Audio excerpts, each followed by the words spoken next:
Hello? Hello, everybody, and welcome to another episode of Codex Legendarium. It has been quite a time. We have had uh, some issues getting on stream, but we are back. We are here, and we should be having more cast members returning as we go. I think, fingers crossed, we should be getting up to a full party again soon, which will be wonderful. Before I get into the recap, does anyone have anything they would like to announce, talk about, go over, plug, anything of the sort? I would like to plug that I'm very proud to have like a pretty set stream schedule. So if you're interested in checking out my stream, I've been streaming every Monday through Friday at 7:30 p.m. CST. So come on over to Let's Play Games with a Y to make it gay. Nice. I also have something to plug this week. It's not anything personal, but it is a cause that is close to my heart and it is coming to the end. So, Movember is ending in a couple of days. So, just kind of, if you can, I know it's been a rough go lately, but if you can, consider donating or, just kind of starting that conversation for my Canadian babes out there. Supplement King has these adorable little fucking shakers that say "Let's mow," and they've got a bunch of other stuff. So just if you can, consider donating or just start the conversation.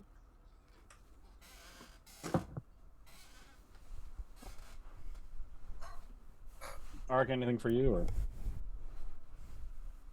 Hi, I'm a guy. I do stream usually Thursdays and Saturdays over on my own channel, Arc Dragon Breath. Um, I have a new job, so I don't know if my Thursday streams are going to shift around, which is why I wasn't going to say anything.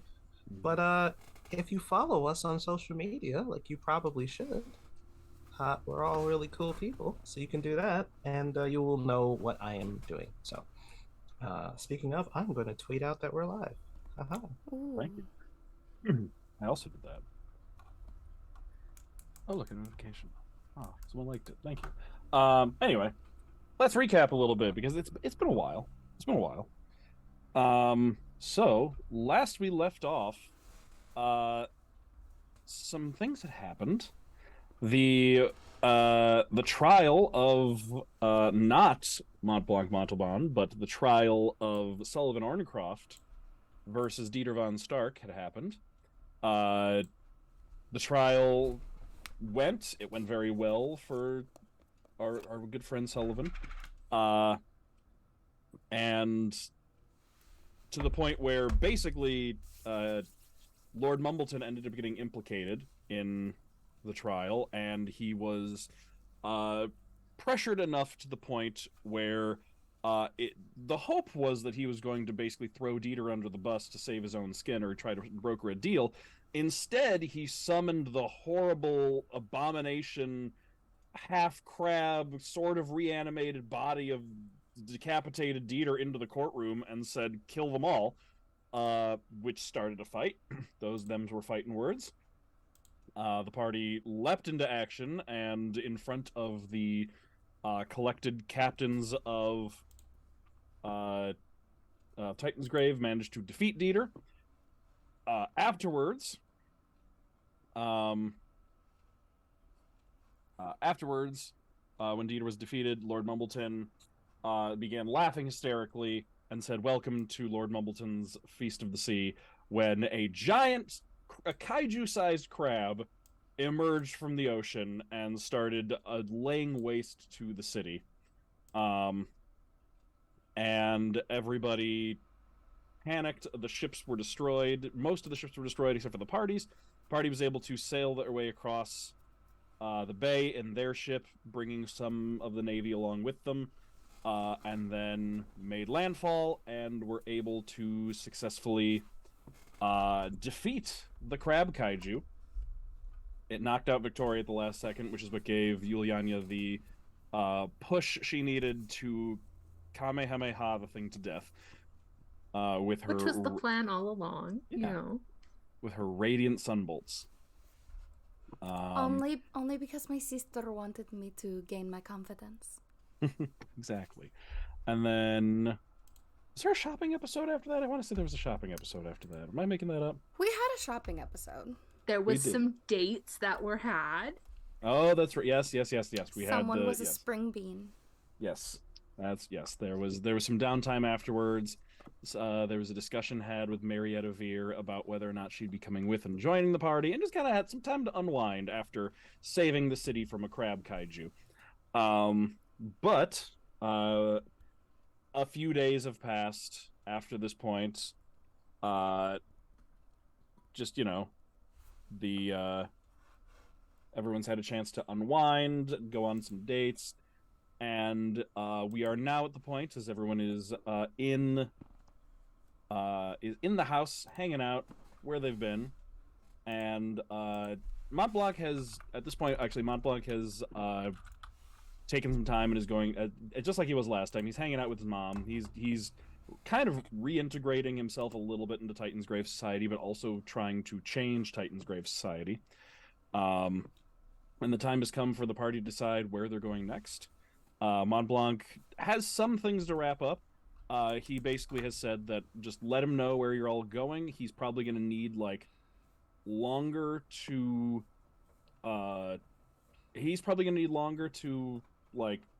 take care of everything here. So he's basically going to be like, you all go ahead. I'll be right behind you. I'll follow wherever you're going. I'll just be a little bit behind you. So he's like, leave without me, but I'm not separating for good like the other. I'm right behind you. Don't worry. If anything, I think he can swim faster than the ship can sail. So if anything, he can probably just actually catch up to you all just by swimming his way over. So yeah, that brings us to you're all hanging out in Lady Stanway's house, and the time has come to discuss and decide where y'all going next.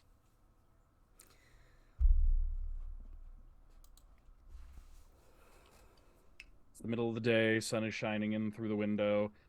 Construction has begun on the market district and fixing up all the buildings that were crushed and destroyed and flooded. And people are working on that. You've all done basically all you can, and now just you find yourselves at a point where you should decide what you're doing. So this is where we find ourselves. Well, if you were to have looked in on Yule for the past while, we'll just say, her room has just been a mess of papers with her trying to document the journey. But I'll just spoiler alert, not going well. She is overwhelmed. So she's has heaps and piles of paper just crammed into her bag. Nice. All right. Anybody else been up to anything particular over these past days? I think Tedros has spent a lot of time not by himself, avoiding people, but he's spent a lot of time looking over the schematics and the drawings that he's done for the revolver, and trying to figure out okay, that went pretty well. Very happy about that. But he's okay, let me see if there's anything that might be off about it. So he's been taking some time after the first successful test and going through that, updating his notes with anything. I think he's probably been trying to figure out the ruler that he picked up, the old Draconic Union ruler, and trying to convert over the units bit by bit. Okay, I know this is how long this is. Is it safe to assume that the units do not evenly match up? So there's. Let me actually, let me actually pull up the information on that, and I can actually tell you what the unit conversions are. Exciting stuff. Unit conversions. Oh my god. Look, this may not seem like much to the rest of you. Mm-hmm. Tedros, this is gold. Oh yeah. Where did I put that? While I'm looking for that, what has Victoria been up to? Victoria has, you know, seeing that everyone else is kind of doing their thing, she is like, "Hi, I still need some advice that I don't think anyone can give me. Um, last time I needed to talk to someone, I went to a tree in the garden. So she's been sitting in front of that specific tree, just making those same motions that she made back before she left, not for the purpose of leaving, but just for the purpose to talk to someone that knows exactly what is going on with her. And, if he doesn't respond, he doesn't respond. If he responds, cool. Victoria's going to talk his ear off about anything and everything. Okay. So that's what Victoria's been doing, is annoying someone she probably shouldn't annoy. Fair enough. So yeah. If he responds, he responds. I'm gonna say for now, no response. Oh, I like to imagine he can still hear me though. You'd have to you have no way of knowing, but it's if he can, oh boy. Oh boy, he's regretting everything. Mm-hmm. So that's what Victoria's doing. I mean, she is talking in like primordial again so that no one else can hear, but she is conscious of the fact that her primordial does sound like earthquakes, and she is outside. So like certain words she'll like dip into celestial or like common, just so that people walking by aren't like, what the fuck? Mm-hmm. So to anyone listening, it sounds like a mess. All right. It sounds like what it is. Listen, if there's one thing Victoria is, it's a hot fucking mess. Okay. All right. I see that now. Going back to Tedros, so you were trying to decipher the ruler. So the one thing is that the ruler has markings on it, with numbers, but the markings are not themselves labeled with the units. However, you do have those notes, the original notes from the original, firearm schematics that you were able to put together. And between the two of those, you basically, if you spend a few days on it and just reading through and just comparing things and looking at how things divide out, you are able to come up with the basics of a few of the units. There's some gaps left in the unit scale entirely, but you have a start. So first things first, the ruler that you have is slightly longer than a foot. It is 2/3 of an inch longer than a foot. So just a little off. And it is divided up into 4 even chunks, and each of those 4 chunks is divided up into 10 chunks.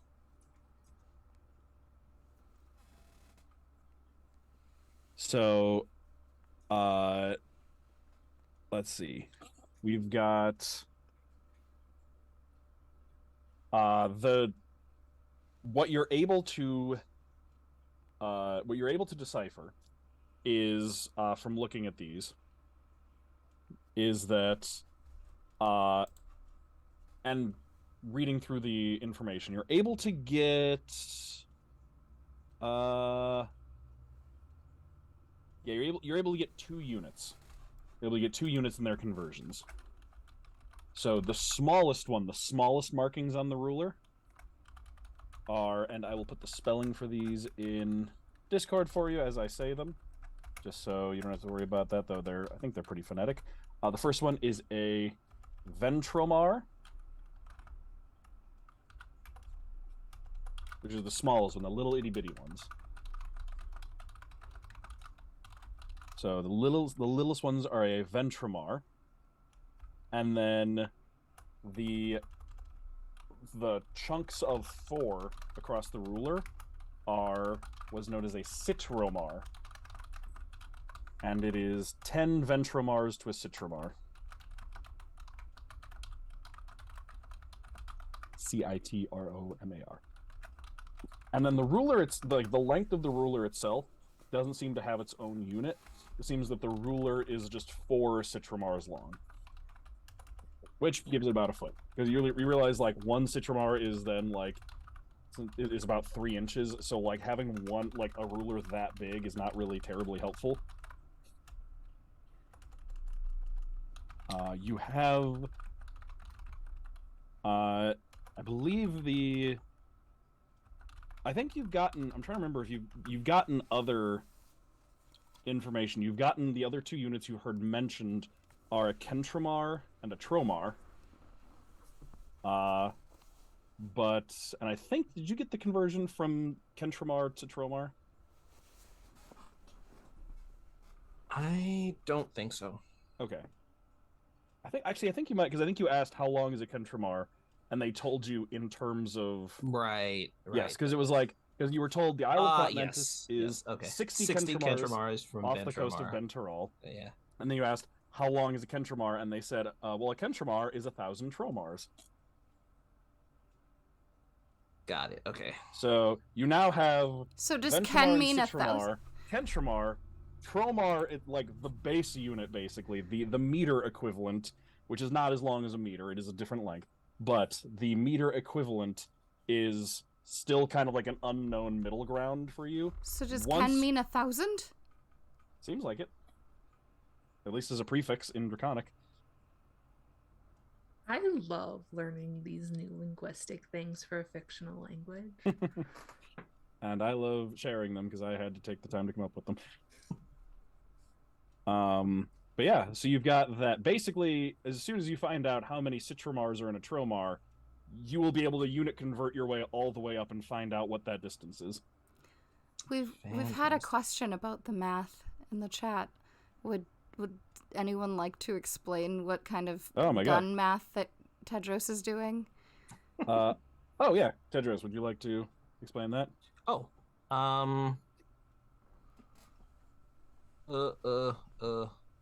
what math did you walk into? Yes. Am I muted? I'm not muted. Very good. No, we hear you. Yes. Tedros has first found the schematics in an old model of, and then had the old model, then found the schematics and some more information for an old projectile weapon called a shooting iron from the Draconic Union. And he has since restored it and worked on it. And against ye olde giant crab was the first time in who knows how long, that perhaps the first time in who knows how long, perhaps thousands of years, that someone has fired a revolver. So your cleric sometimes shoots things. Cleric is a gun. Yep. Yes.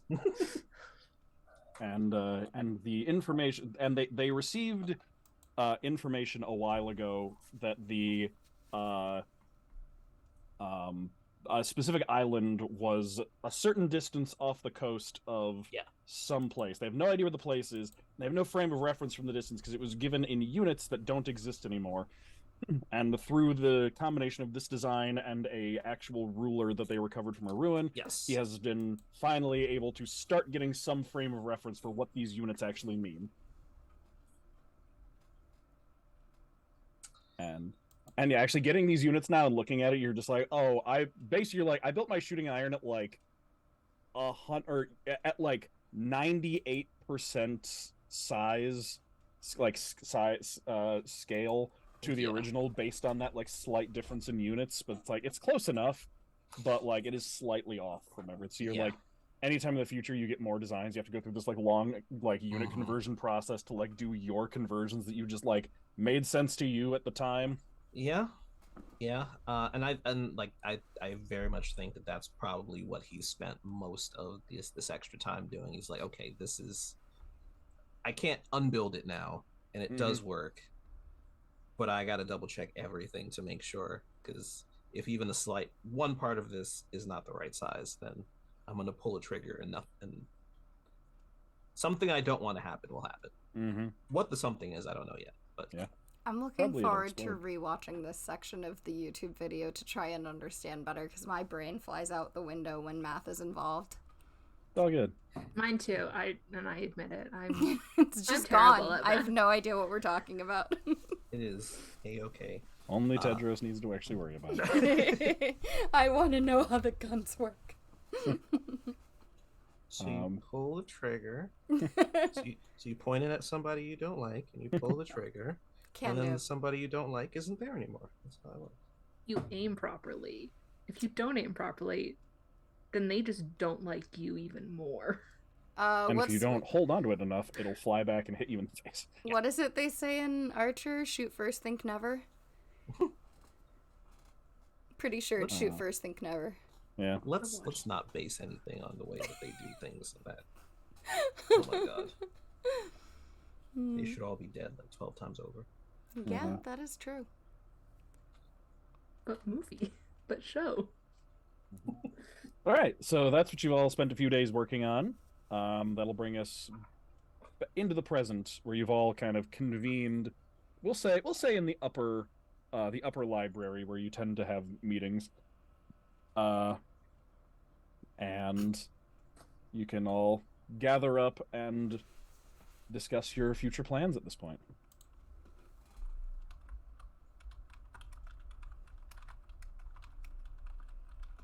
I have no clue what's going on.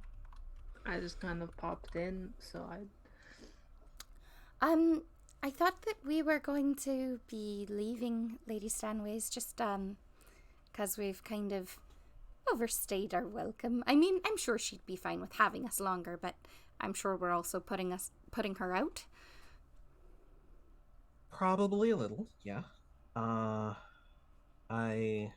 imagine that it's not too bad, but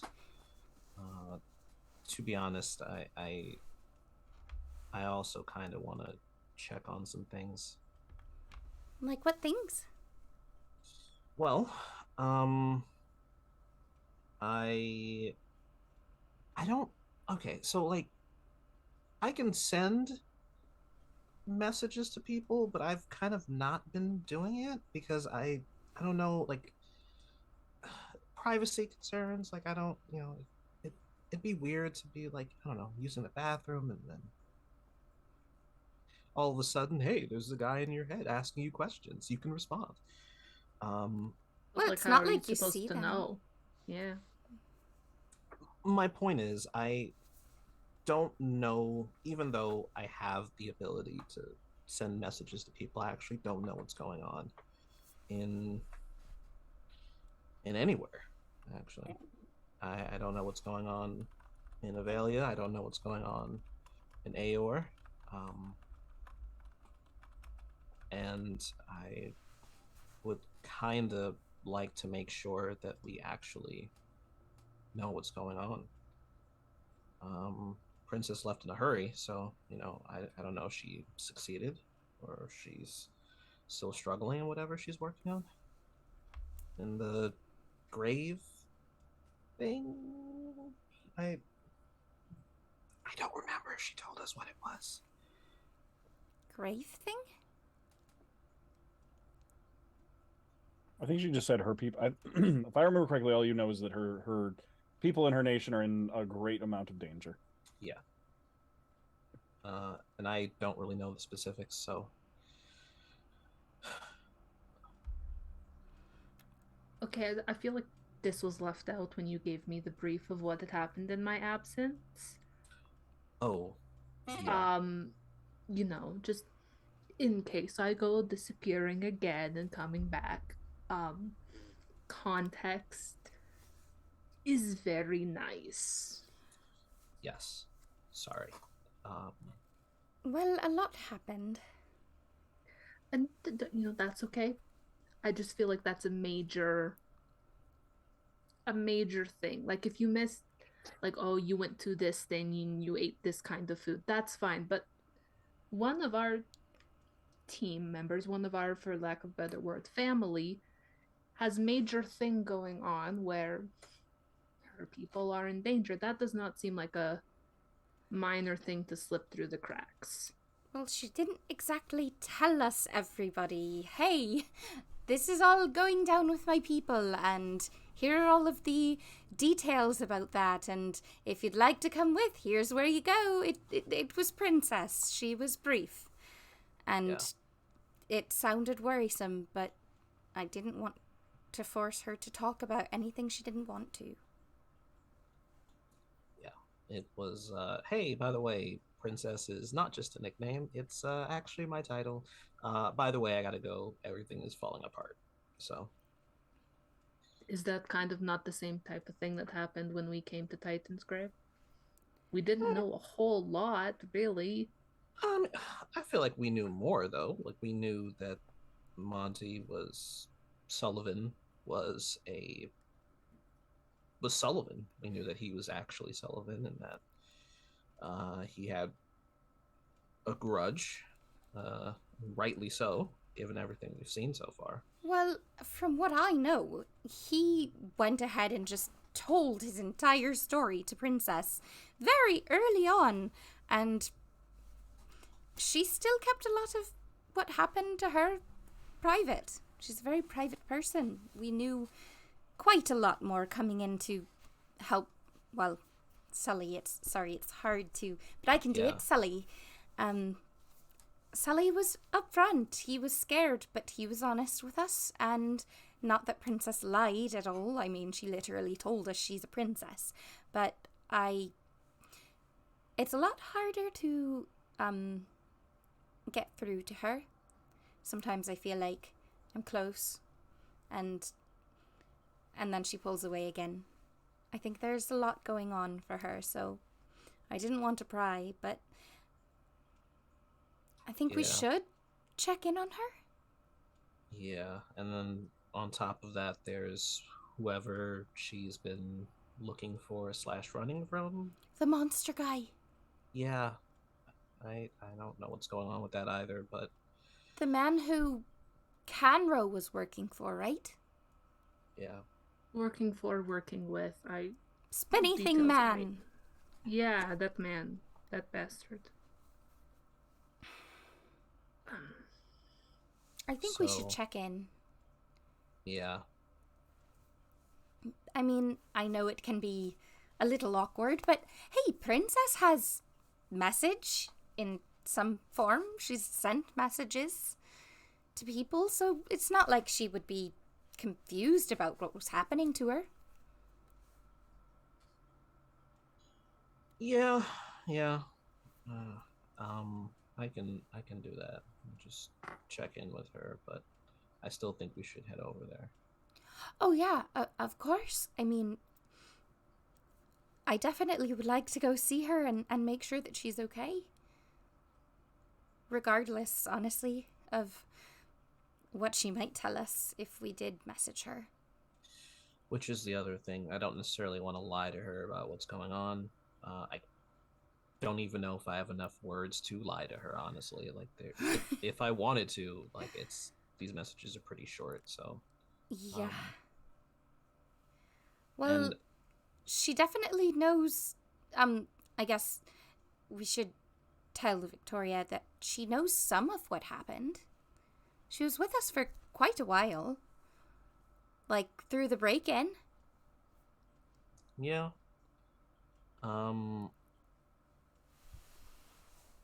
She helped us collect information on Mumbleton, so she's aware that there's this threat, this big crab threat.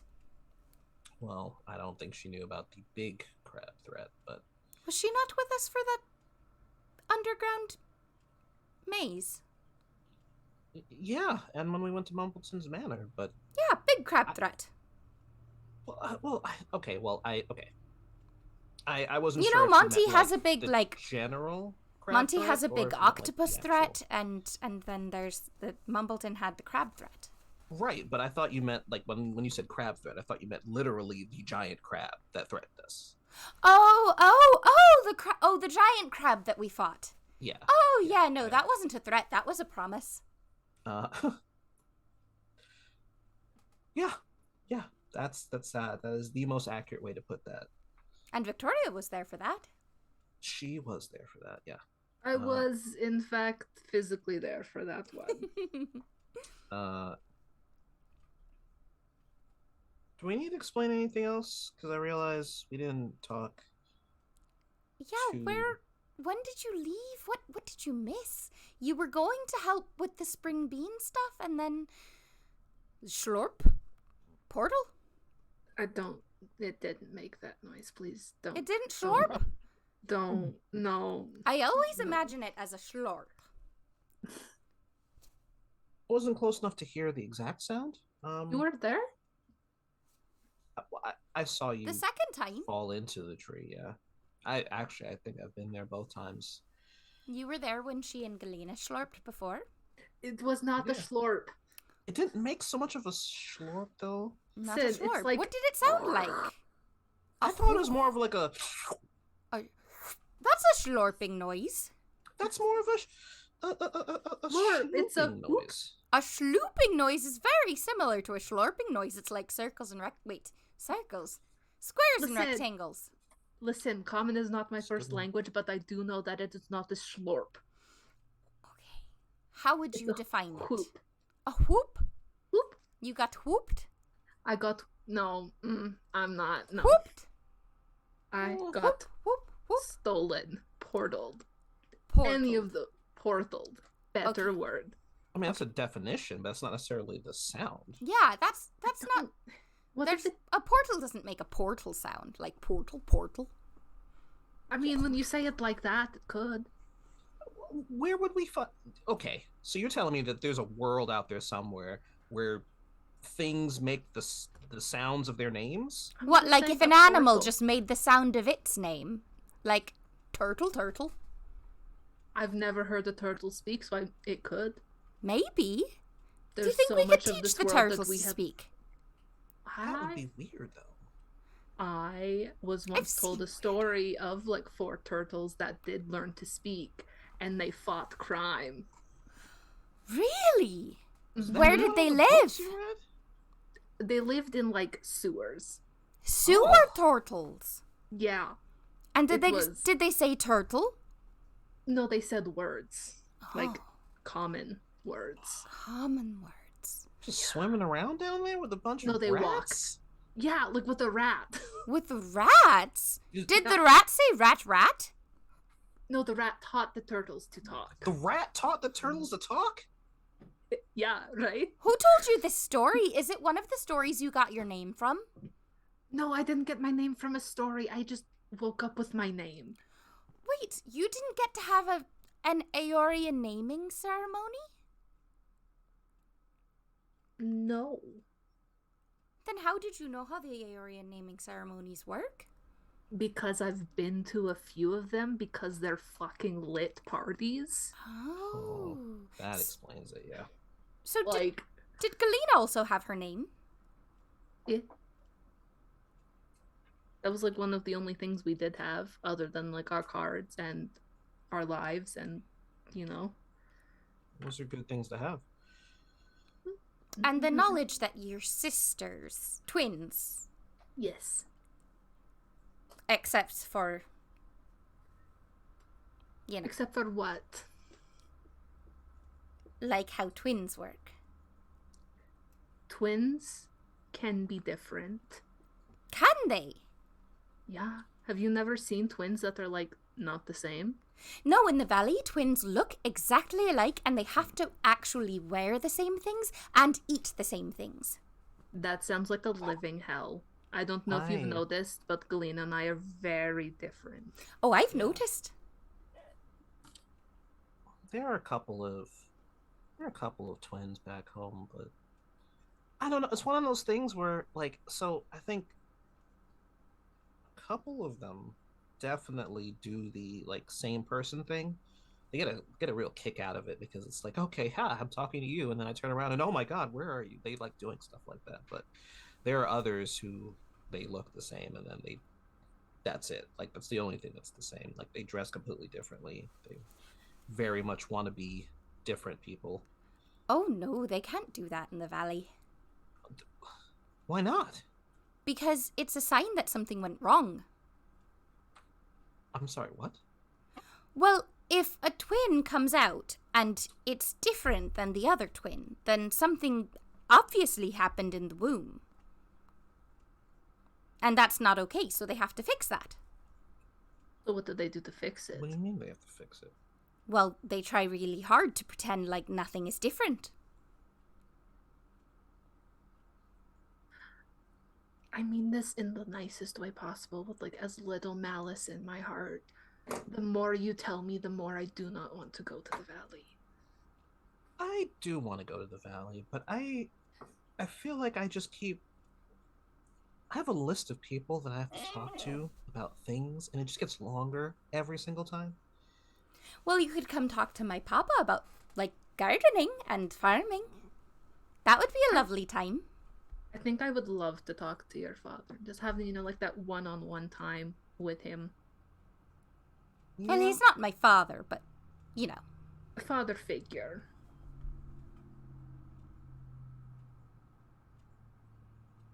Yeah. It's okay. I don't even know where the valley is. So we probably won't end up there. But we do know where the valley is. Do we? We do. Did I not mention that? No, I I'll have mean, to find the maybe, name. but I don't really know where we are, in fairness. Oh, we're in Titan's Grave. Yeah, but, like, I don't know where that is relative to anything else. Oh my god, same. I've never really known where I was. I mean, I knew I was in the valley, and then I knew that Sister wanted to take me out of the valley. And then once I ended up in other places, I was in those places. And that was really nice. I liked visiting other places. And then I visited, Sverik, and then I didn't like visiting that place because the circus, well, got attacked, and then my family left me. But, other places I've been to have been really nice, like Titan's Grave, but I have no idea where I am relative to the valley or any of the places that I've performed in the past. I don't even know the name of the places I've performed in the past. Sister dealt with all of that. It's a little bit inconvenient because I was hoping that maybe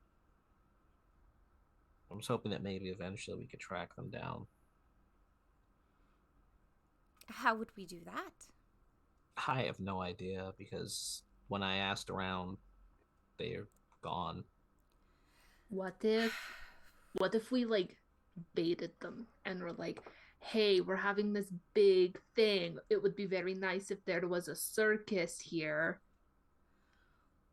Then we could try something like that, but we could also, I mean, maybe if you I have a few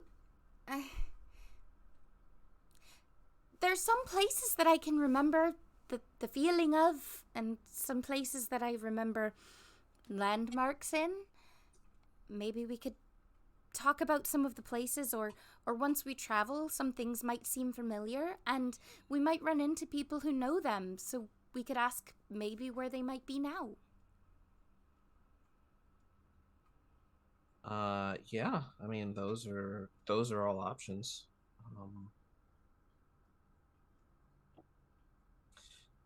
So, I mean, now that I'm thinking about it, there's always like a show list that Sister works off of. So that means the shows are all set in advance. I mean, I saw once like that the trail that we were supposed to follow through all the different lands that we were going to, but I didn't know what anything meant.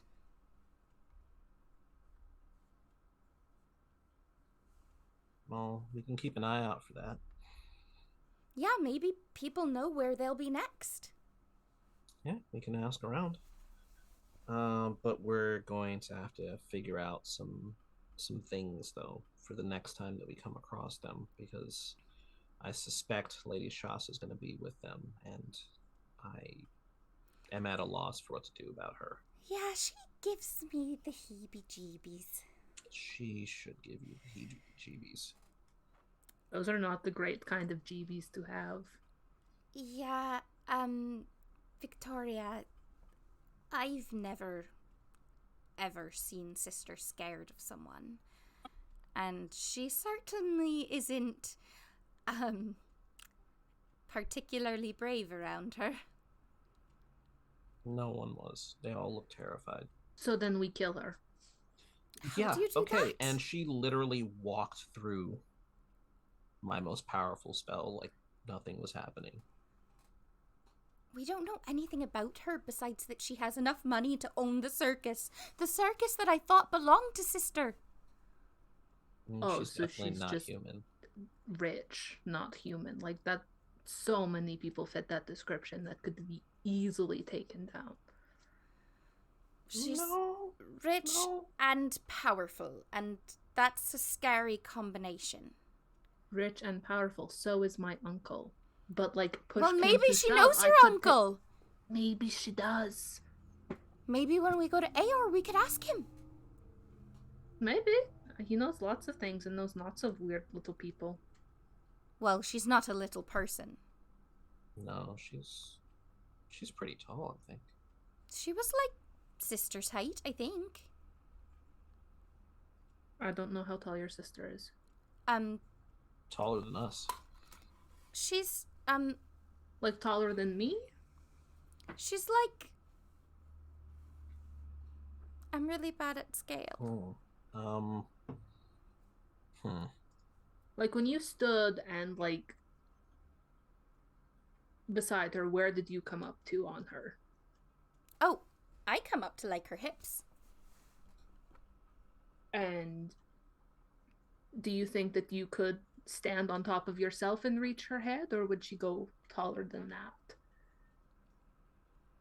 She's about 2 flips in the air. How tall are you? I'm 4'11". So that's like what, like 9 feet? I would like to explain that Yule is a really bad judge of things, and she's explaining things very badly. Victoria's going with it. Like, honestly, Yeah, Lady Shasta is like 9 feet She's tall. like 9 feet tall. Oh wait, I thought we were talking about sister. No, I would say she's probably somewhere between 25, 26. Citral Mars, maybe? Now you're measuring that. What? Not the math. The math ain't mathin'. I can barely even do regular math, let alone this. Well, No, it's between 20, somewhere in the 23 to 26 range. I'm not sure. I'm still working on it. So you're saying she's 23 feet tall? No. She's a literal giant. Sister No, is like Citral Mars are like normal height, like, and she's like, she has the horns like I do. Do the horns make her taller, or are they kind of like same level as head? Well, like, the reason why she is taken by me, and the reason why she wanted to help me when I was younger, was that I look like her, but a smaller version. Like, I have the horns, but I was just little, and so the little people around me thought that I was evil, and they didn't want anything to do with me besides Papa. But Sister helped me, and she took me in because I was more like her people. Except small. Yeah, like I said, I have a couple of people I want to have conversations with when we get to the valley. I mean, I have a couple of people I want to have conversations with, but they don't want to talk to me. That's when you lock them in the room with you so that they have to listen to you. Like the chairman of the Spring Bean? Yeah. Like, it's a very common tactic when, like, you have to get something solved back in there. You just lock the person in the room with you, and, like, you don't leave until it's hashed out. So I lock him in the room, and then I try on all of my pretty dresses from Titan's Grave, and I tell him that I was the Spring Bean here, and that I should get to participate in the Spring Bean in the valley. If that's what your little heart desires, go for it. I feel feel like maybe that is not an Aeorian practice. Yeah, it's not. I don't know if I want to encourage that Aeorian practice. Maybe let's not lock people in rooms. I mean, okay, it's not like locking people in the rooms, but like when court is in session, like the door is shut, and it's kind of like you don't leave until the matters are discussed fully. So it's like the same thing, right? Oh, It's the same thing. oh no. Yeah, Because if I it's didn't the want to answer, same thing. well, if I didn't want to answer questions, I would just leave. But then that would be like committing huge social, like, not good. I'm gonna let you in on a little secret. What? I don't care about that. Right, you hate nobility. Got it. I do not hate nobility. I have just developed a healthy distrust for systems of organization that don't work well for the people. Like religion? Yeah. Yeah. Yes, actually. Don't give me that look. I've learned to have a healthy distrust in that too. And I agree. Some of my most formative years were spent not trusting religion. I very much did not expect to be where I am right now. Granted, we didn't have religion in the valley, and so I just don't understand it. And that's why I have a healthy distrust for it. It doesn't make any sense. Yeah, well, between you and I understand it, and I also have a healthy distrust. But your God helps you. Yeah, it's not the same thing, though. I mean, there are things you can do, and I'm still, discovering what some of the older, more traditional means of interacting were like, but I haven't felt pressured to put on vestments and pretend to heal the sick or. No, you don't have to pretend. You actually like could heal the sick. Yeah, you've definitely healed quite a few sick people.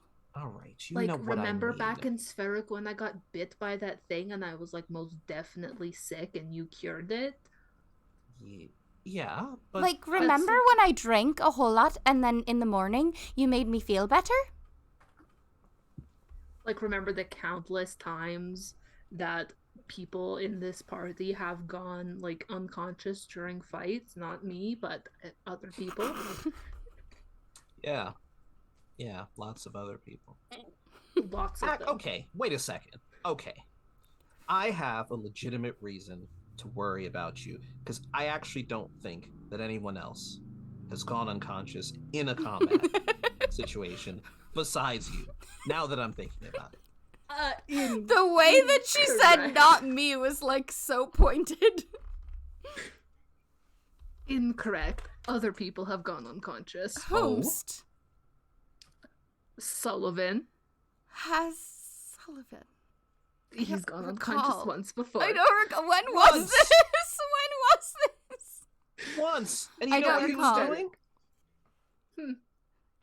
What was he doing? Something reckless like you. I'm not reckless. Oh! Shots fired from the man with the Okay. gun. Oh, I will not take this disrespect. You are the most devious bastard I have ever had the displeasure of meeting.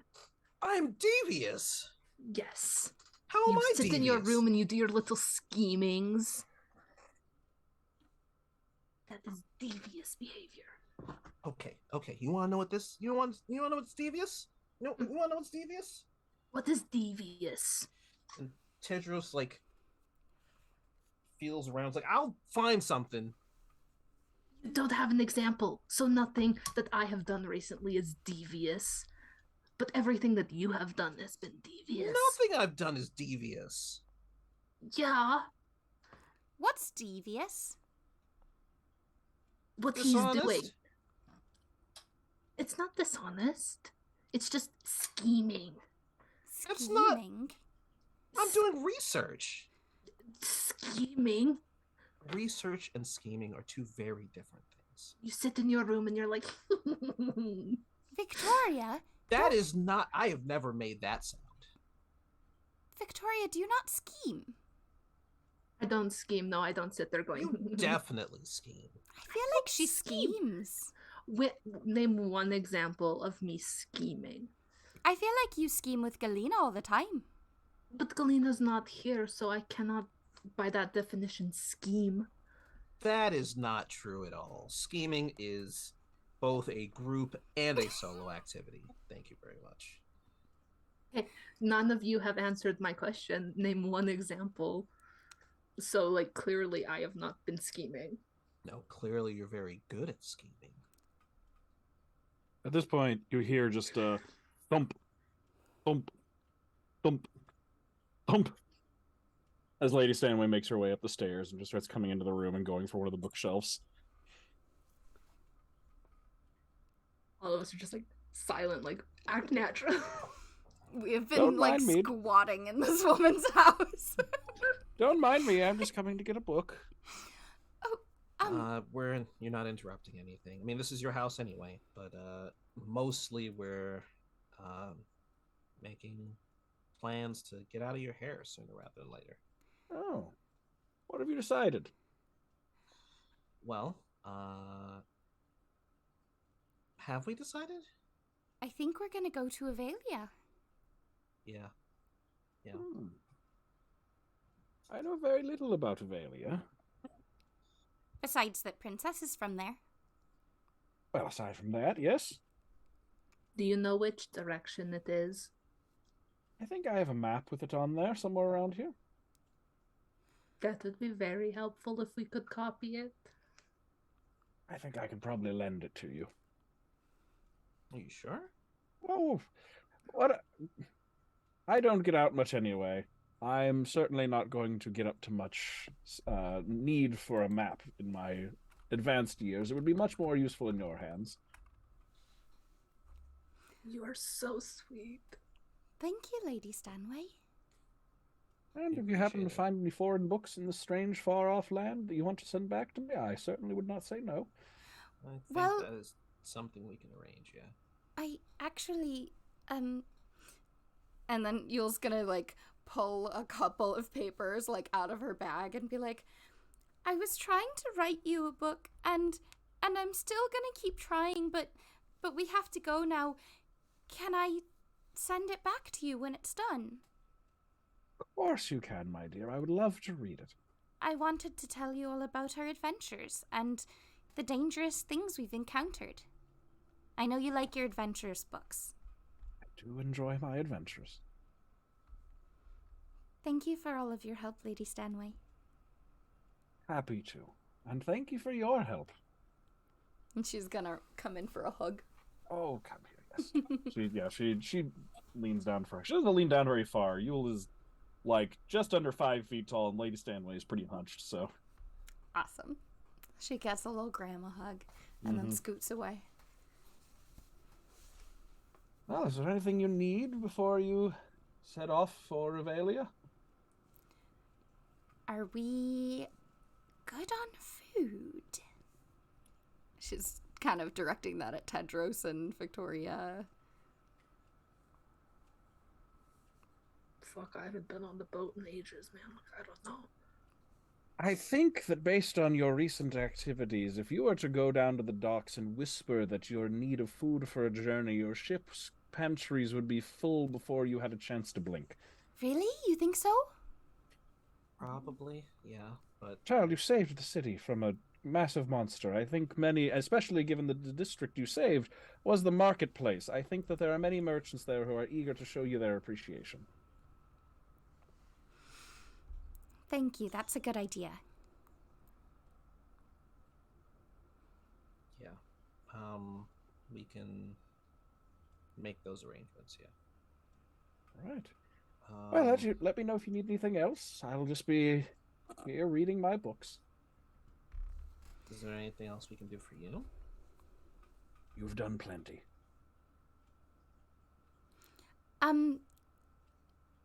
Is Sully's pet still here? Oh, it was, but I had some of my braver servants transport it to his mother's house. Wonderful. I didn't want you to have to deal with that if that had not been dealt with. No, I just, since he has returned to his family home, I think that it's only prudent that he have his pet with him. Great. Thank you. I'm gonna be honest. I thought you were going to say you had your braver servants take it out back and get rid of it. That's where I thought that was going, and I'm so sorry. What sort of a host would I be if I killed or I had the pets of one of my guests murdered? Well, seeing as it was a pet that probably shouldn't have been taken in as a pet, I thought you were going to say you released it in the jungle. So I'm glad that Sully might be able to do that by himself and have a moment with his father, I mean pet. Mm-hmm. Yeah. I don't know if you were there for that, Victoria, but he definitely named it after his father. I feel like I didn't know that it was named after his father, but I was there for him naming it. Yeah, that's his dad's name. And now that his dad's back in his life, it's kind of a weird, like, two Oscars, is it? Mm-hmm.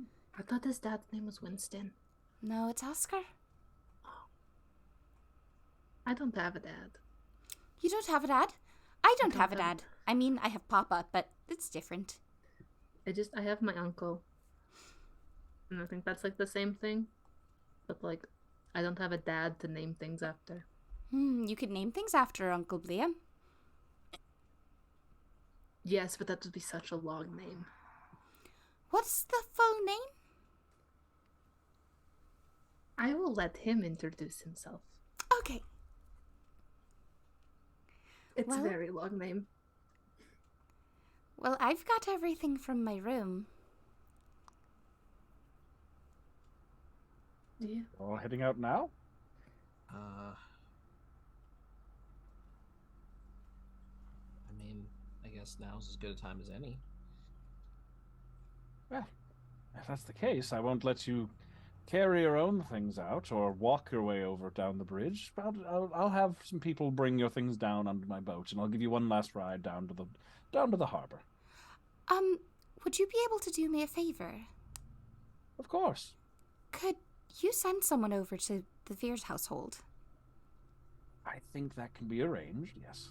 Can I send them this note? And she's gonna just quickly jot something down. Mm-hmm. And hand it over to Lady Stanway. Okay. And it's just gonna say essentially, we're heading out. Meet us at our boat if you want to go. Okay. Well, gather up your things. I'll have some people bring some things down, and we'll make sure we're all ready to go. All right, thank you so much. Of course. And yeah, she'll turn to go and start talking to people, and servants will begin moving through the house and coming up and waiting outside your rooms. Anything you set out in the hall, they'll just take downstairs and set up on the boat, so you can take all your luggage, get it all packed up, and start leaving the rooms you've been staying in for a few weeks at this point. Mm-hmm. Just to be clear and avoid any problems, she wrote Marietta on the front of the note. I assume, yeah. All right, yeah, we start heading out. I am going to scribble a quick letter to Galena with the intent of sending it off at the port to go to Aor, just to be like, hi, we're no longer in Titan's Grave. We're going to Avelia. If you get this and you haven't gotten anything else, feel free to come here, but we also might not be there by the time you get this. I don't know how long this is going to take, so that's where we are now, but we're not in Titan's Grave, so don't go there. Yeah. Art. P.S. I have not done anything bad since you have gone. Heart. I like to imagine that was all verbatim. I imagine so, yes. It's not even an actual heart, it's just the word heart. Incredible. Yeah.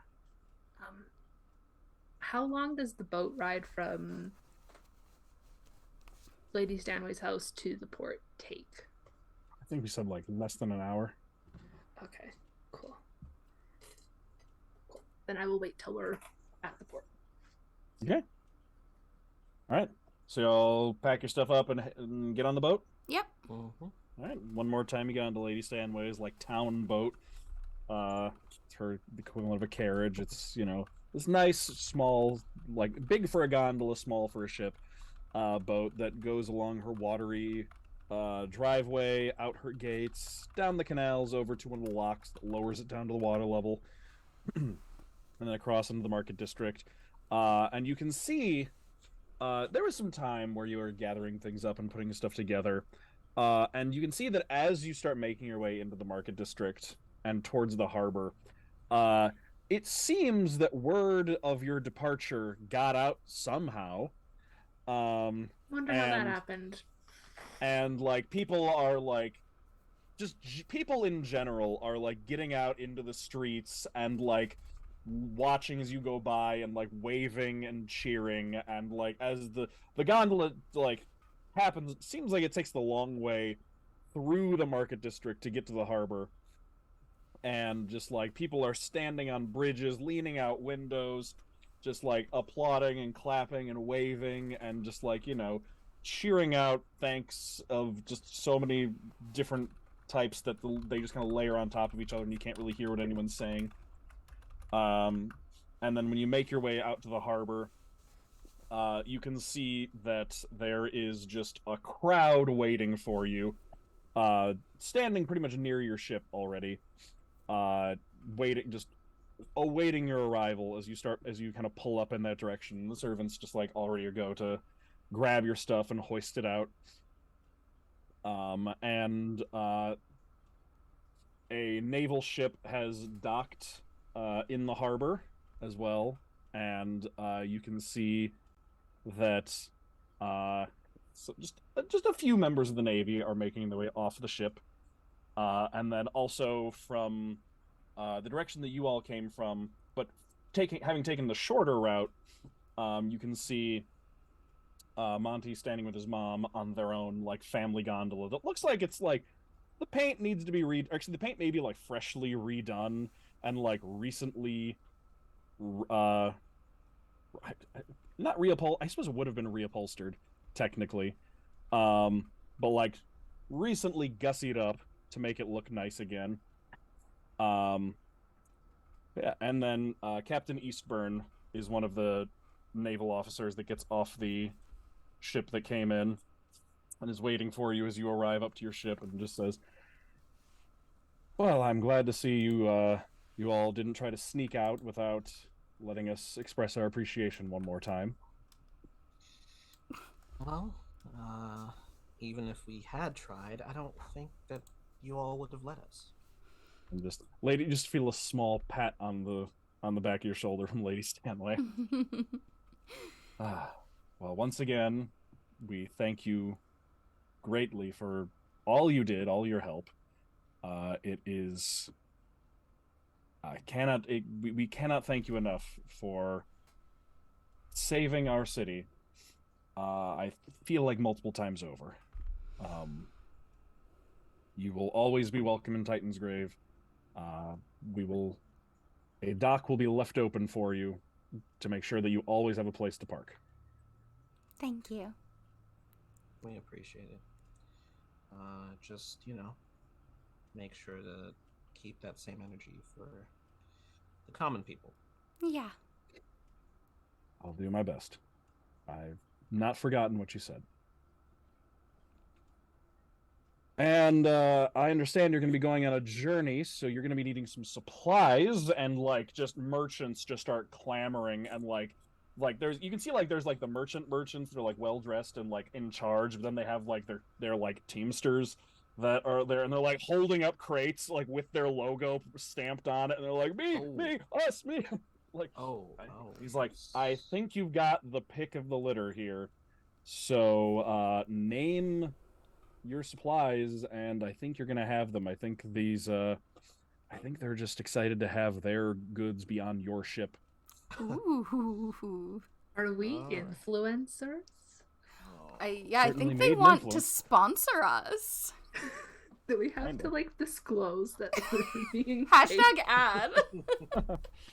Oh my god. They have Hashtag to paid paint, they have to paint promotion. paid promotion, sponsored content on the side of your ship.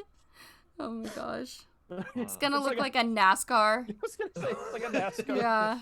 with just like all the logos all Oh over my it. god. And then it just says Silver Maw. Mm-hmm. But like Um, it's like papered over. Silver Maw, brought to you by Pepsi. Yes. in what may be the first roll of the evening, Tedros is going to look to see if he can spot Cadence in the crowd anywhere. Mm-hmm. Yeah, actually, yeah, you can spot Cadence and a few of his friends hanging out at the edge, watching. And Tedros will like beckon for them to come up. Yeah, Cadence will come up. Well, I'm glad you're here because I would have kind of sucked to not be able to say thank you. And goodbye. Yeah, well, I mean, thank you. Yeah, thank you for everything you did. It hasn't been too long, but we can already tell that the mud's drying up a little It's and good. back home. Not to mention, just he gave me a ride home to begin with after already saving my life. Well, you were very helpful and fun to be around and didn't deserve to die. Thank you, I especially appreciate the that. last part. Yeah. But mostly also helpful and fun to be around. I enjoyed battling you. In music, of course. One day I'll get a rematch. One of these days we'll be back in town. Speaking of town, can I ask for one last favor? Whatever. What do you need? Which one of these guys, gals, who do we go with? Because there's a lot of people who want to give us a lot of stuff, and I don't. Okay. All right. Well, all right. Let me help you out. What are you looking for? Because like, those ones, like those few, this one, they'll give you some nice stuff. They'll give you some really good tasting stuff. But like, I don't know if it'll last that long. Yeah, Like, that's the kind of let's- stuff that doesn't really keep. This one will give you food that lasts a while. Doesn't really taste that great though. These ones are kind of more in the middle. I mean, you have enough. I mean, if you want, you can get a mix, right? Like, so we can, if you go, like 2 days worth from the first few, then you get some really good tasting food. Then you'll finish it before it goes bad, and then you can get a little bit more from this group here. And then like if the journey get some of the not so great tasting stuff for the just in case you end up at sea longer than you expect, and you just have some backup provisions because that's it's like a crate of hardtack will last you for a good long while, but like at what It's cost? Also hard. Yeah, but like it's one crate, so like it'll you can kind of just stash it in the back. So yeah, he helps you. Just he kind of like guides you through all the merchants, gives you the lowdown on who sells what, that kind of thing. Is it just food merchants that have come? It's mostly food because it's like food, sailing supplies like Mhm. material like ropes, sails, that kind of Yeah. thing. I'm trying to think what I mean. Other merchants are around, but those are the primary ones because they figured that's what you need. Yeah, that makes Yeah. sense.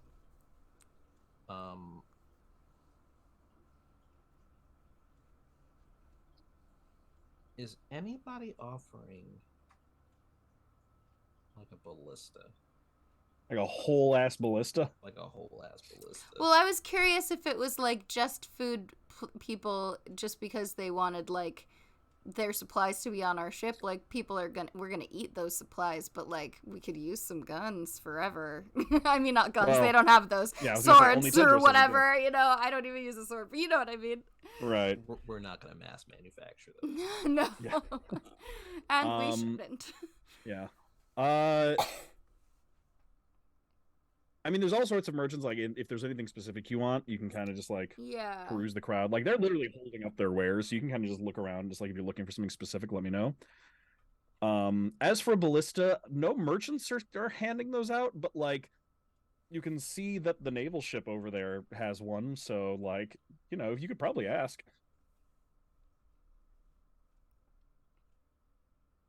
Yeah, No. Tedros will ask. Tedros will ask. Go over to Captain Eastburn. Yeah. Captain Eastburn, Mm-hmm. I'm going to ask you a question. And it's going to seem like a strange question. And then you're going to think about what we do. And it will seem like less of a strange question. I want you to answer honestly. Do you have a ballista that's not being used? He just turns around and he just goes, "Get that one. Get the starboard. Get number 3 on the starboard side unbolted. Bring the crane around, and we're gonna lower it onto their ship." Do we have a ballista now? Mm-hmm. Just let me know where you want the boys to bolt it down. Yes. Thank you. I'm gonna be honest with you. Knowing our luck, we're gonna need it. So Yeah, I can see that. Yeah, no, we'll here. If you can actually just if one of you can just pull your ship around to right next to ours, that'll just make it take a little. yeah, We got a crane set up, so yeah. So you can go about doing that. Cadence will also tell you. Oh, by the way, after the events of Crab Day, they did offer me, my dad, and some of the other, the people that were with us when we started firing off those trebuchets. Uh, they did offer us a spot in the Navy,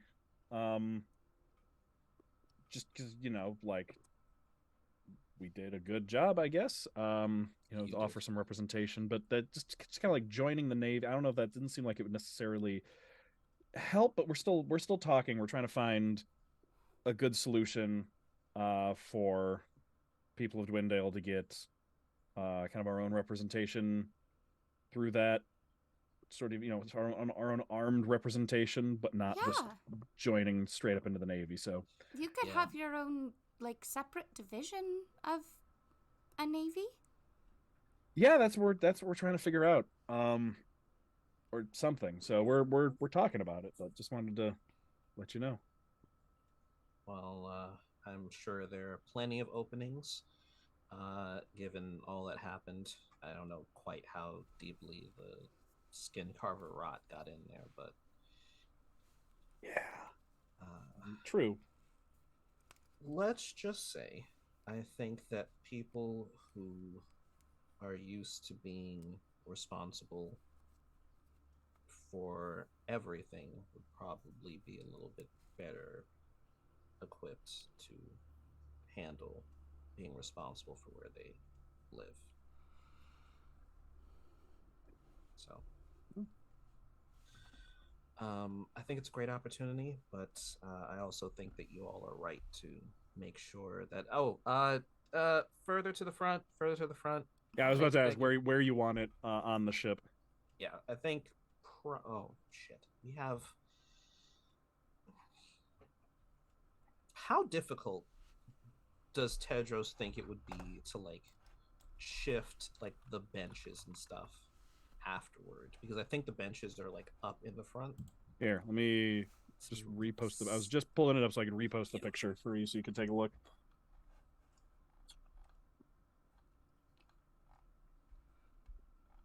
So you have that big like elevated front deck right there. That would actually fit pretty well right in the middle. Yeah. Alternatively, you do have that like circular rooftop at the very back. That's like a little elevated. Yeah, I don't know if I think the front would probably right up in the front. Yeah. Oh, thanks for posting that again. Mm-hmm. It's much appreciated.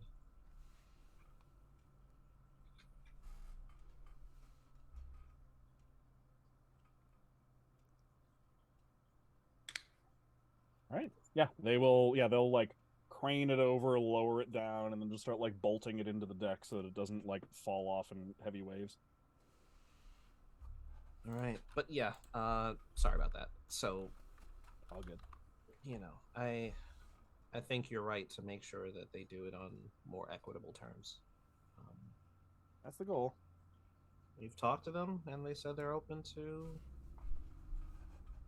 change. I think they would be absolutely mad to not be open to change after all that's happened. So, keeping my fingers crossed. Me too. All right, well, don't let me keep you. Looks like they're loading a fancy new box of ballista bolts on your ship for you there. All right.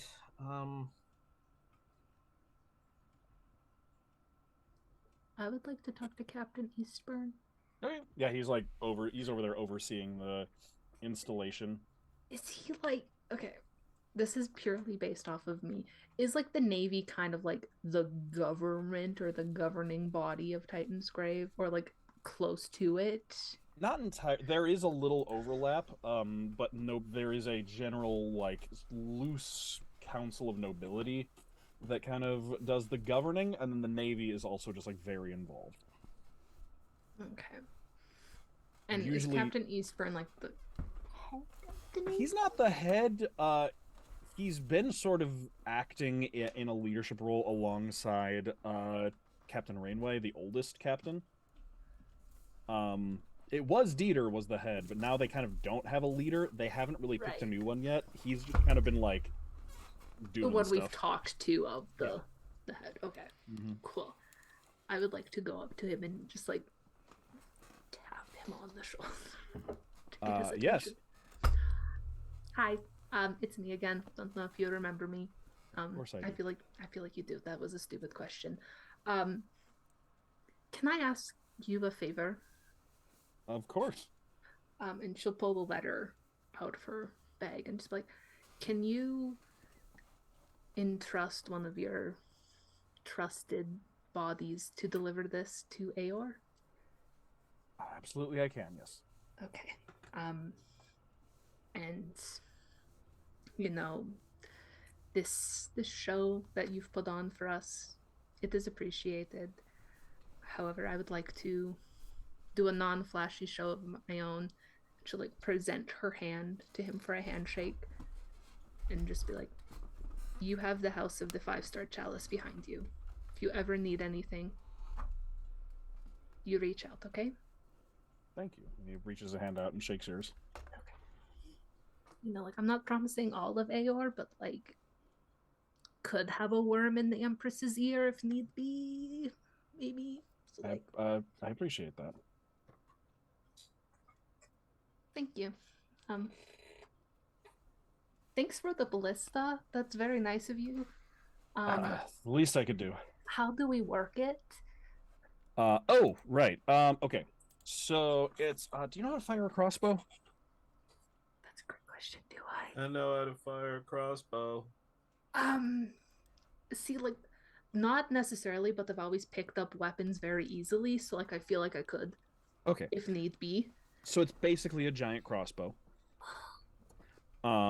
It takes a little bit of doing, so you have to load in a bolt. We've given you 30 bolts.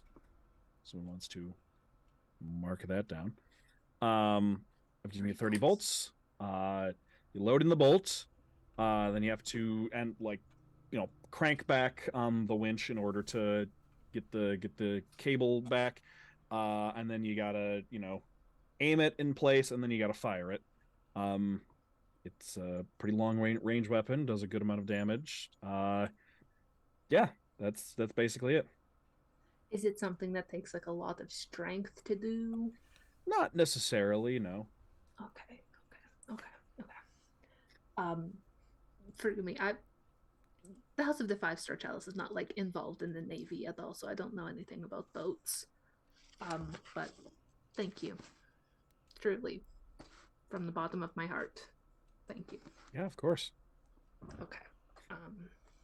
If you can also the bolts do tend, if you can tie a rope off to them, they can double as a harpoon as well. And trail a rope behind them. Be harpoon with rope. Cool. Thank you. I'm putting it in my journal. Thank you. Also, of these merchants here, like, which one's your favorite? Oh, I don't know if I have a favorite, but I mean, literally, you could just point to anyone. Like, I feel so bad because everyone's like offering, And like I don't know who to pick because very clearly, like if we pick one and we don't pick another, then like that's gonna be like, oh, I'm the better one, right? It's like I don't want to like disrupt your economy. Oh, you won't. You won't. I suppose you could just always pick a little from each. That's a great idea. That's a great idea. Okay. All right. Thank you. All right. Of course. And she'll like awkwardly go to like a secluded area, Mm-hmm. like an alleyway, away from everybody else. And she's gonna take out her cards and just.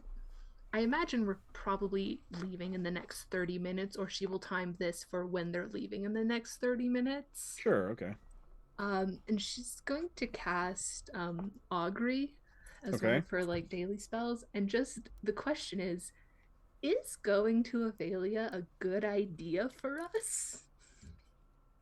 Hold on. Let me check Augury real quick, because It's for a decision that you're about to make.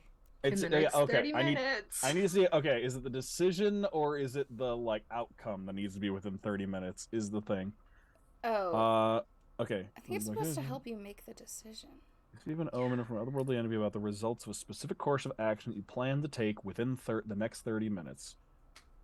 Spell doesn't take into account any possible circumstances that might change the outcome, such as the casting of additional spells or loss or gain of a companion. You cast the spell 2 or more times before completing your next long rest. Okay. I kind of feel like Augury is a spell that you just sort of have to like. The DM just has to like interpret it. Yeah. Because it takes a minute to cast, and it's like it's a specific course of action you take within the next 30 minutes. This course of action that she is planning on, like, is like leaving for Devalia.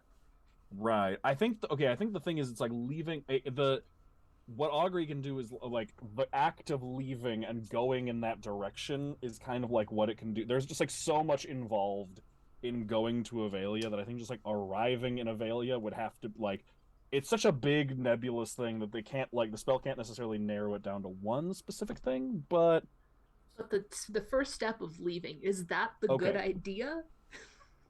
Or like, is your question like, is Avelia like a safe place for you to go to, or are you asking like, are you gonna regret this decision? More so, are we gonna regret this? Are we going to like, have we bitten off more than we can chew? Essentially, in chewing Avelia. What I interpret Augury as is like a player gets to ask the DM like, is this a good idea to do or not? Should I do something else? And then the DM is basically like, here's your answer. It is. That is the case. It's just that it's the 30 minutes thing is supposed to be like, it's supposed to be for something like, if I open this door, or if I go in this specific room, like smaller, like not like if I go to this country that's going to take like a week to get to.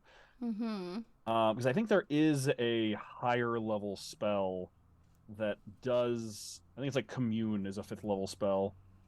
Yes, Commune is a 5th level spell that basically allows you to answer big yes or no questions. Okay.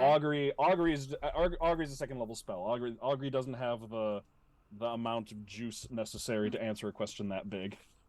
Then let me be. Is leaving today, right now, a good idea? You're gonna. Yeah, you're gonna get you'll get a positive for that. Oh, I kind of have a feeling of why you're asking that question now. Maybe we have a couple people on a timeline. Like a monthly timeline. Yeah. That's a good reason to ask that question. I get why I get what she's asking now. What phase of are we heading we heading there to be attacked like by wolves? Actually let me see. That's what she's asking is what I'm now realizing. Yeah. Well, okay, for that one, you can just look at a calendar. And the full moon is can she interpret a calendar? Can Victoria interpret a calendar? Well, magic isn't going to help with that. I'll tell you that much. I will tell. No, you just have to know how to read. Magic can't do everything for you. I will tell you though that the next full moon is 4 days away, and I think this trip is longer than 4 days. So you'll be arriving after the full moon. All right. So my little otherworldly entity buddy says it's a good idea to leave today. Calendar says it's a good idea to leave today. Listen, I get the feeling that your otherworldly entity checked the calendar and was like, listen. He was just like, fucking leave me alone. Because, like, I imagine that's the otherworldly present she's asking. It's just her buddy. Just like, hi, is this a good idea, please? Well, if you're asking through the cards, I don't know if that's the case. It's different than That's Augur. the case in her mind, and if it's not... Fair. So then, once she gets the good one, she'll, like, just walk towards the boat, probably through the merchants, and she'll just be like, you, and then just walk onto the boat. All right.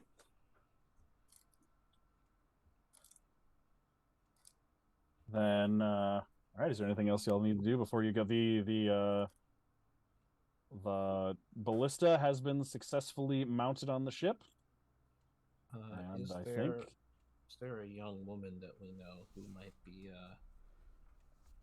Yeah, I mean, First, Yule is scanning the crowd. I just wanted to ask about the merchants that are there. Are there, like, clothing merchants there at all?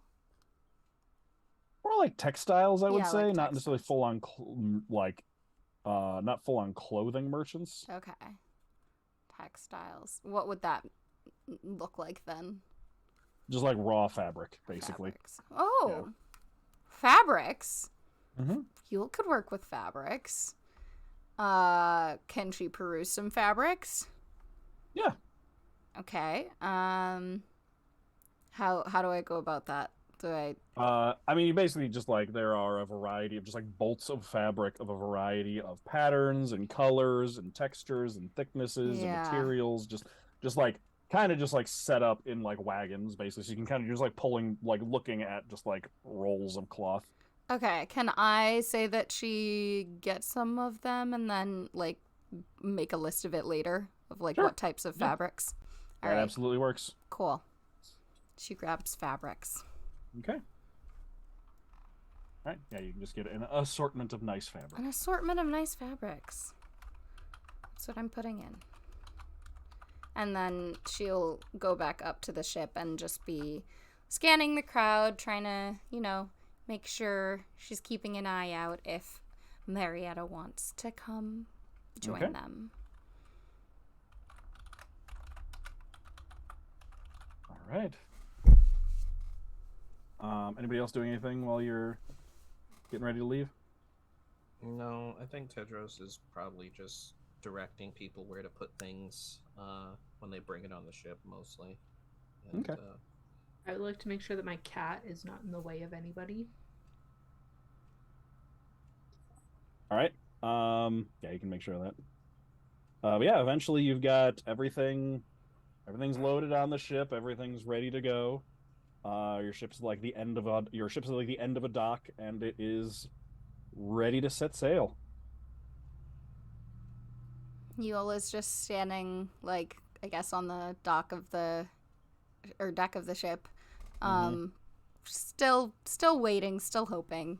Mm-hmm.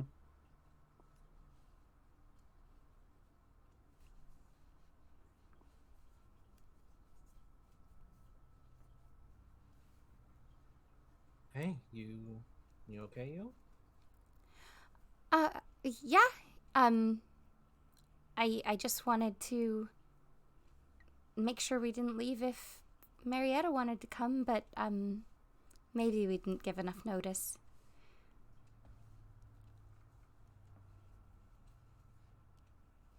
If not, then maybe that'll just be another reason to come back later. Yeah. I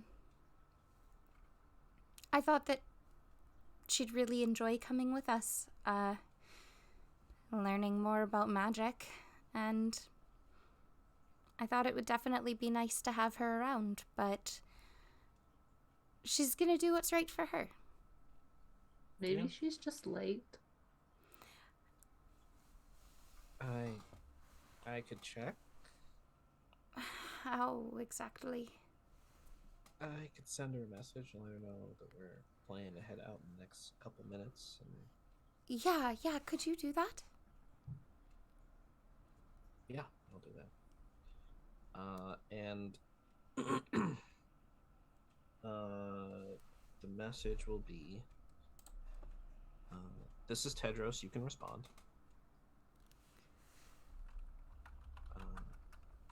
We're planning to leave within the hour. Let us know if you're coming.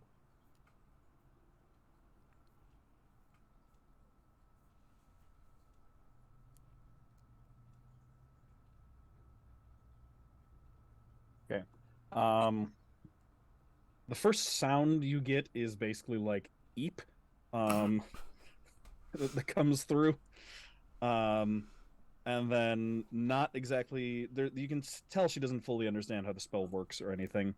And like the response comes through somehow mumbled. Do you think she may be saying these words out loud, as well as like in order to transmit them through the spell?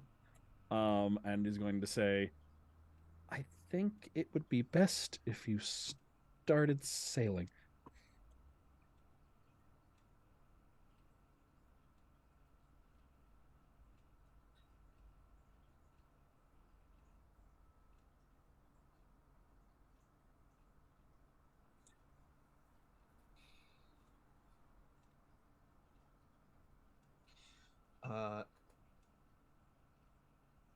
Tedros is going to ask. Tedros is going to ask Victoria Mm-hmm. to start sailing the ship. And he's gonna be like, "Hey, it's fine. It's fine. It will be a-okay. You can do this. I have complete faith in you. Just all you gotta do is just pull this here, and the sails are rigged to take care of most of the hard work. You don't have to do a ton. Just trying to keep it straight. That's all you got to worry about. I am going to go out on the deck. Oh, actually, while you're doing that, he will go get Yule as well, and he'll just put a hand on each of their shoulders as he doesn't have to, but he'll put a hand on each of their shoulders as he ritual casts. Let me double check to make sure that casting time. Yes, okay.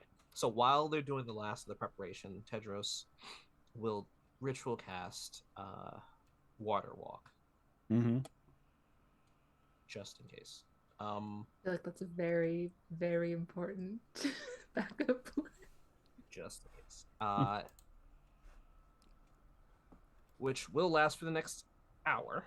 Okay. But he will then head back out on the deck, and he will wait there with some rope and some other stuff. Yeah, he'll wait there with some rope, and he'll just keep an eye out. He'll be actively looking for her. Is the ship moving? I don't know. Can I get it moving? You can get it moving, yes. I can get it moving. All right, the ship starts moving. Victoria's like white knuckling the steering wheel. So yeah, the ship pulls away from the docks and it starts to move. And as the ship starts to move and is basically like getting away from the dock, that's the point when on the deck, Yule and Tedros just hear.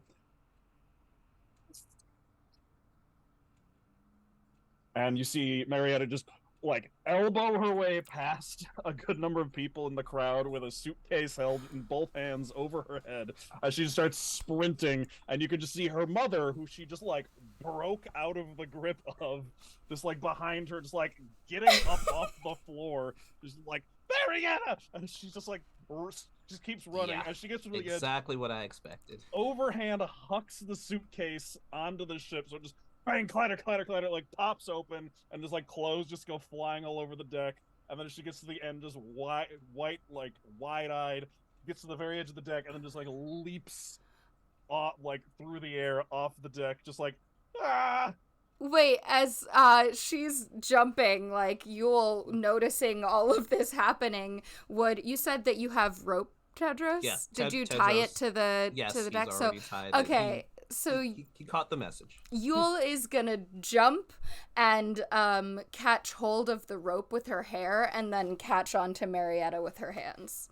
Okay, yeah, the two of you can just like catch and like you kind of like spin in midair, Yeah. and then you like land, and you just land on top of the water. Yes, and then You don't know Tedros cast that spell on you or what it did.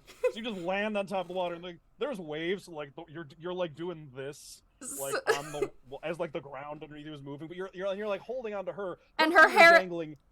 My hair is still attached to the rope, so we're just like being pulled by the ship. Yep. Yeah, you're just kind of like ice skating along the surface of the water. Her feet are just like dangling slightly under the. Actually, it's probably like up to the knee because she's taller than you. She's like, "What's happening?" She's gonna be like, "It's okay," and like tell her she's gonna try and transfer her so that she can grab hold of the rope. Mm-hmm. And then, like, does does she seem like she's capable of pulling herself up the rope? She can't. The problem is, like, so you're providing the vertical component here. Okay. Like, if she holds onto the rope, she'll just sink into the water. Oh, yeah, okay. Which is why Rich will cast it. Tedros will spend a 3rd level spell slot because he can do it from a 30-foot range, and he will use a spell slot to cast Water Walk on her as well. Okay. Does that one have a? Is that concentration or no? No, it just lasts for an hour. Oh, okay. So you just like cast it once they're within 30 feet, and yeah, she all of a sudden her feet just whoop, just like stick up out of the water, and she's just like, "Oh, this is very strange." Tedros has got us. It's okay. We won't sink. Okay. Did I see any of this? Yeah, if you just like look out the I don't know, you're like white knuckling, and you just like look out the window, and you can see Yule and Marietta just like standing on the water, and I'm guessing they just start making a break for the ship. You can just run. Should I stop the ship? Don't stop the ship. Well, I thought we were gonna like try and climb up the rope to get onto the deck. The deck is actually not that high above the water. Oh, okay. Well then, yeah. So like once we you clamber get there, aboard. You can, but yeah. Like she could have potentially made the jump, but she wasn't going to. Gotcha. A person could have. Okay. She didn't. Well, we got her. Yeah, you two can just like book it back for the ship, and like, as she's climbing up the rope, she turns back over her shoulder and waves back. She goes, "Sorry, Mom. All right," and then climbs up onto the ship. Can I Yes! make this boat go faster as soon as they're like on? You can certainly try. I would like to make Okay. the boat go faster if I can, so that it looks like we're just speeding away. Like, fuck, I ain't dealing with that. And the boat just starts speeding off, and anyway, she gets up Like and just notices her suitcase Tokyo popped open. Drift. I would like The to Tokyo Drift. The ship.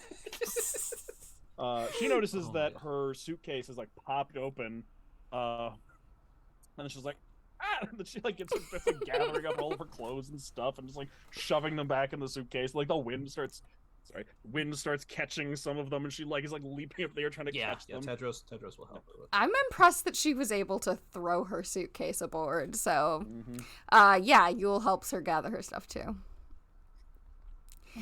Marietta, And you came. uh-huh. I'm so happy to see you.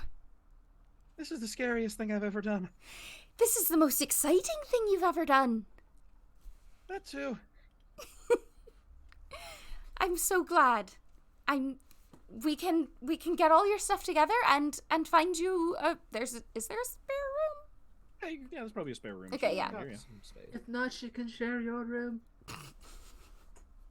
We can get your stuff together and find you a room so you can get comfortable.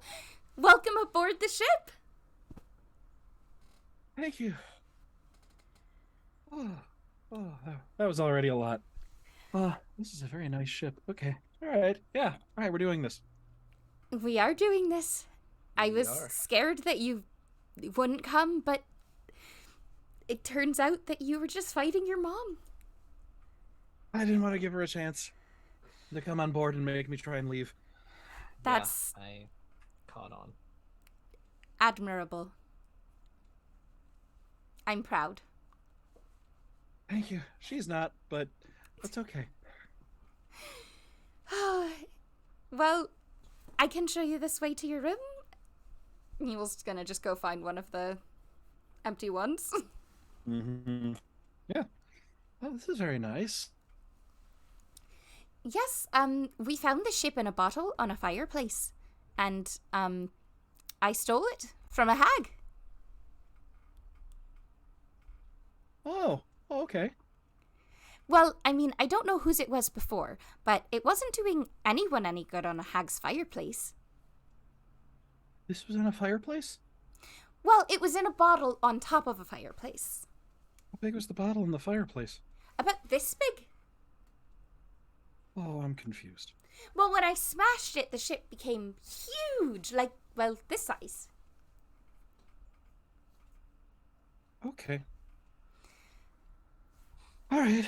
I don't want to overwhelm you, so, how about you get your stuff unpacked and, wrestle with the fact that you've escaped?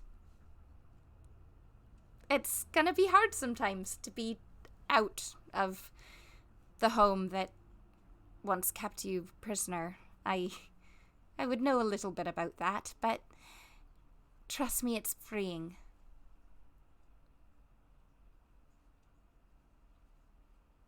That's what I'm hoping for. And, with any luck, it'll be magical. I mean, you can at least learn some more magic. Definitely looking forward to that, because this book has been so frustrating. Well, Tedros can help you with that. Just think, you would have just been frustrated forever if we left and you never saw Tedros again. That's true. And I would have been frustrated too, because I would have wanted to see you again. I would have wanted to see you again too. All right, well, I'll let you unpack. If you ever want anything, if you need anything, I'm right here, and she'll point to her room. You can even meet Poppins the bunny, or my monkey, yet unnamed because I didn't like what Monty named him. Okay. And she'll just sort of wave awkwardly and head over to her room. Okay. All right. And she'll Have your full- actually just like close the door behind herself and be like, what just happened? Marietta's on the ship. And once he's helped Marietta kind of stepped away so they could have that conversation, Tedros will head back to where Victoria is and say, went well. Okay. Before you snap the wheel in half, relax. It's okay. It's all right. It's just you can let go now. You can or ease up. Nothing will happen that we can't. We'll turn a little bit in one direction, or we'll turn in another direction. That's all that'll happen. We can adjust it all. All right. I got it.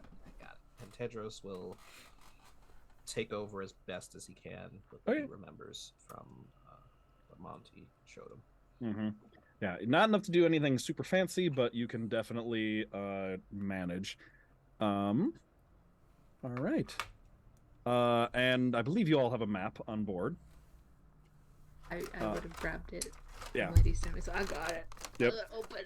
So at some point, you know you're going west, but at some point you're going to need to pull out the map and do a little bit of navigating.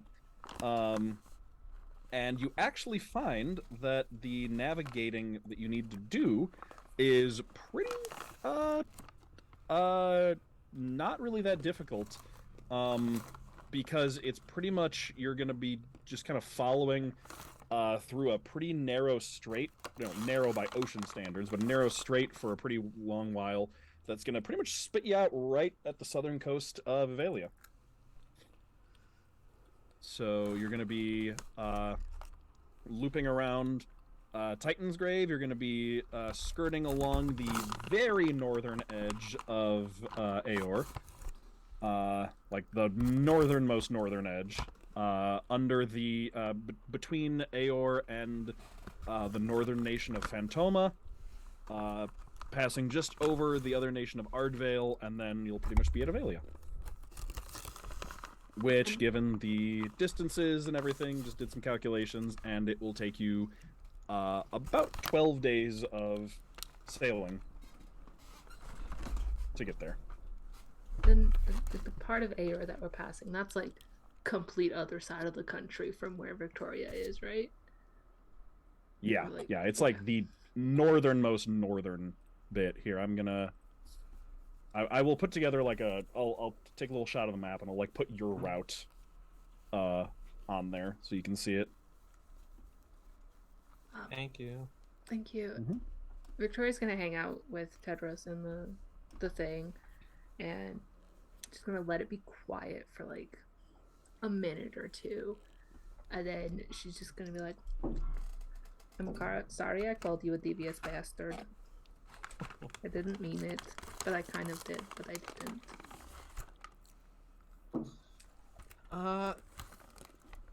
You're forgiven. I didn't think you meant it at all, though. Not even like that much, like a hair's width of meaning. Less, Keep that in you know, mind.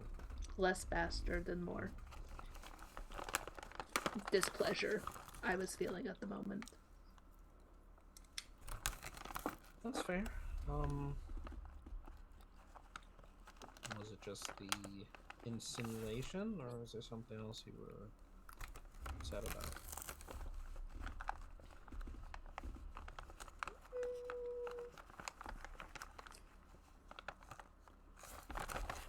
A little bit of column A, a little bit of column B. Okay. Well, if I can do anything about that, just let me know. I don't think you can. I don't know, I'm pretty resourceful. I really don't think you can do anything about the feelings that I have right now.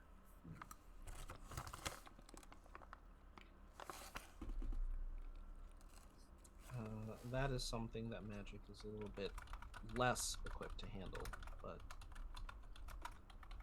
I just want to talk to somebody. I'm here.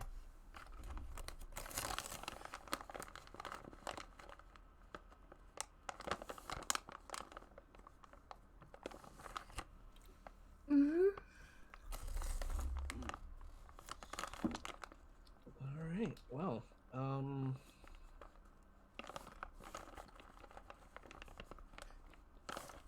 is there anything you need to know?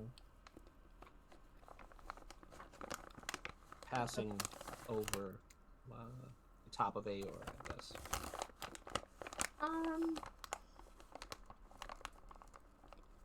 Given my working knowledge of Aor, where are they currently conquering or attempting to conquer? Currently, they are mostly conquering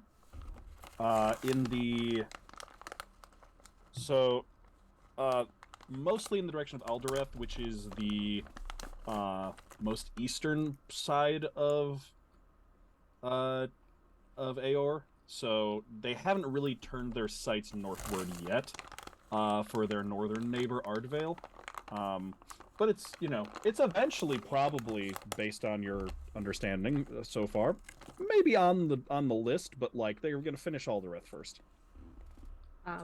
So like there shouldn't be too high of like Aorian military presence up there, because like kind of everyone's being pulled to the east where everything's currently being fighting. There might be like the northern neighbor having military presence to like discourage Aor, but like Aor is not easily discouraged about anything. Yeah. I think it's noticing probably that. like next on the list, but not currently on the list. All right. Good to know. Thanks. I mean, like, you don't have to worry, like, you're pretty safe. Yeah. And even if I maybe had something to worry about, we got you.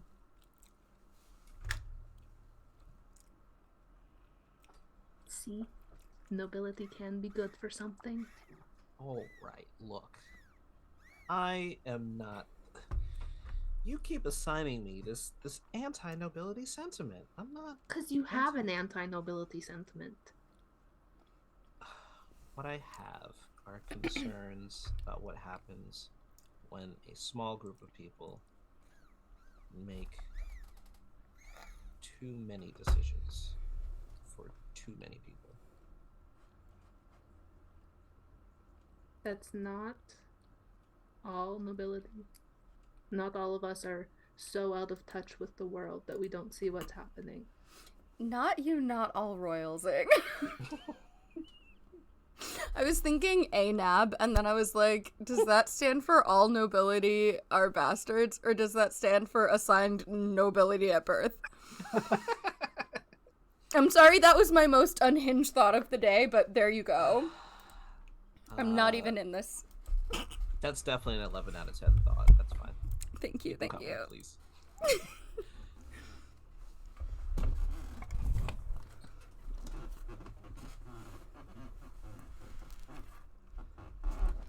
If I thought that all nobility were the worst, wouldn't spend so much time worrying about a noble.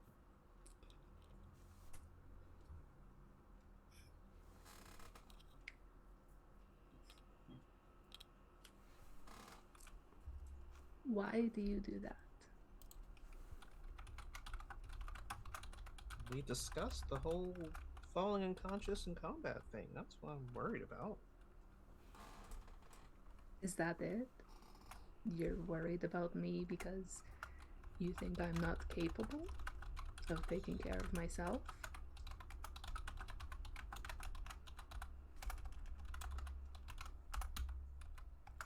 I worry about you because I like having you around.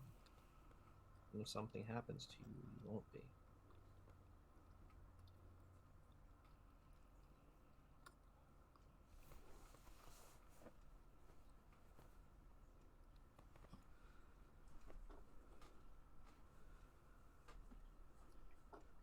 I worry about you too. And I worry that based on who I am and who my name is associated with, that could be this knife in your back one day. I worry that decisions that I've made could be that same knife, and I have taken so many steps and maybe done something I shouldn't have to ensure your safety. Because at the end of the day, this party can function without me, but it can't without you.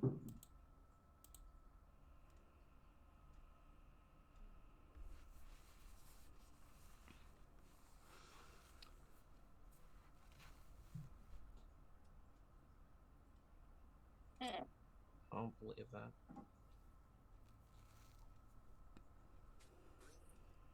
You guys were absolutely fine when I was gone.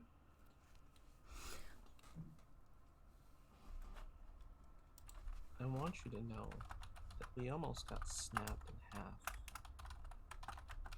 by a giant lobster.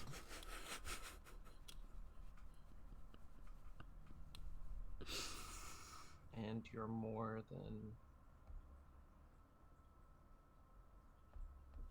just an axe or just a fighter.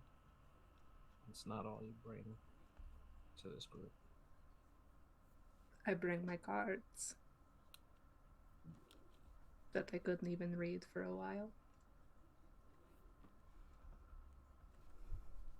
I didn't know that.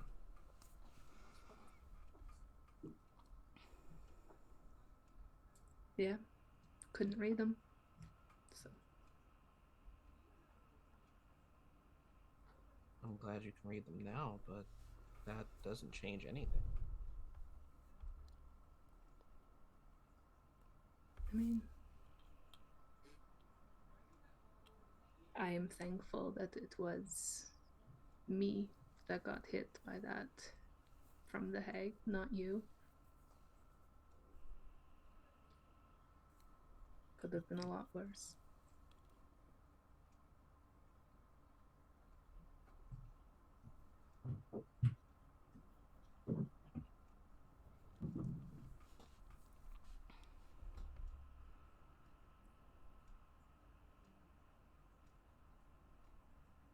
What are you talking about? What do you mean? What happened with the hag?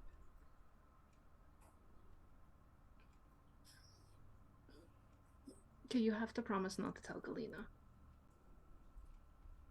Or anybody else.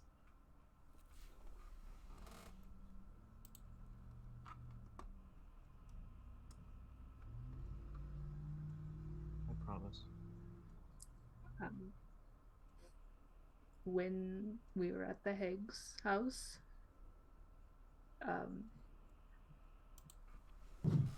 right before you ran in after me,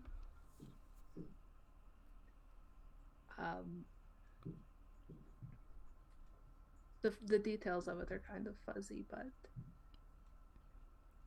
she said these words. May you be blind to the faces of your precious cards, or something along those lines.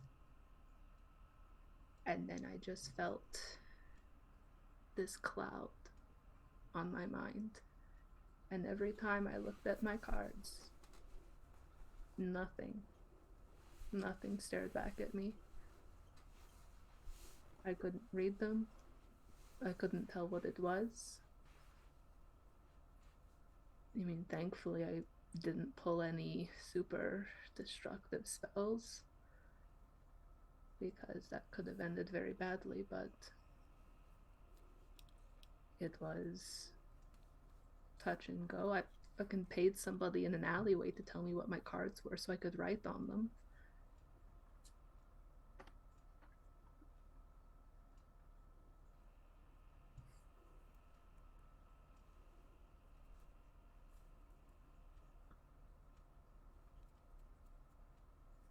And I'd do it again.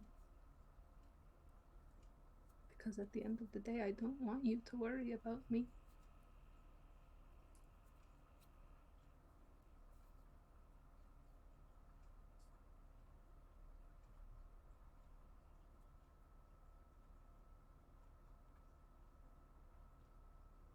I should not have to burden the people I love with that.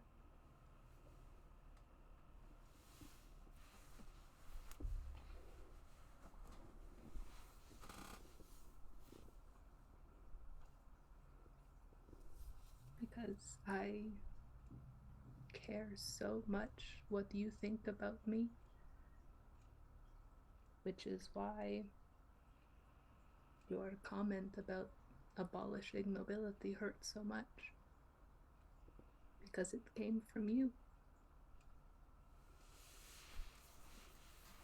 And you can't possibly understand how badly it hurts to hear someone you love just openly say that the very thing that kept you alive shouldn't exist.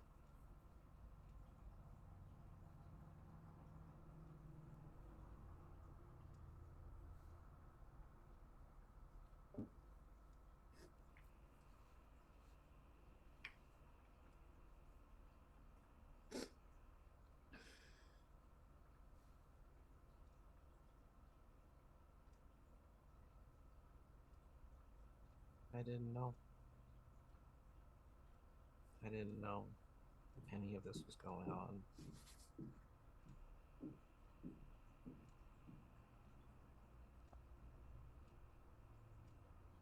I never told you you couldn't know.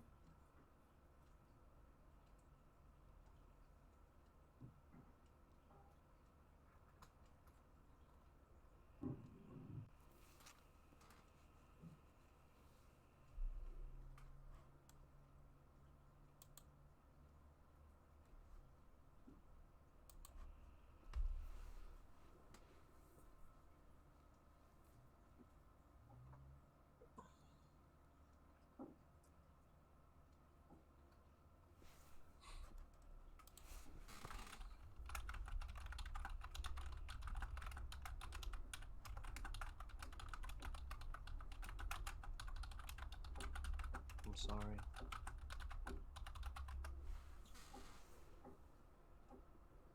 For what?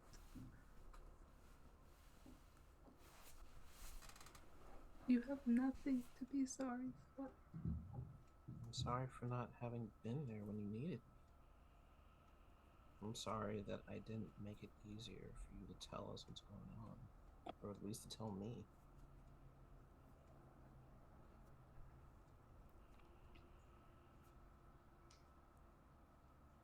It's fixed now, so there's no harm done, right? Is there?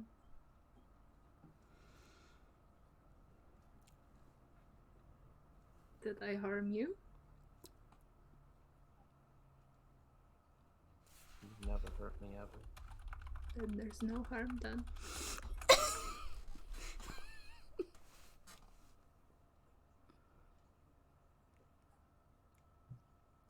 Can I ask how you did it?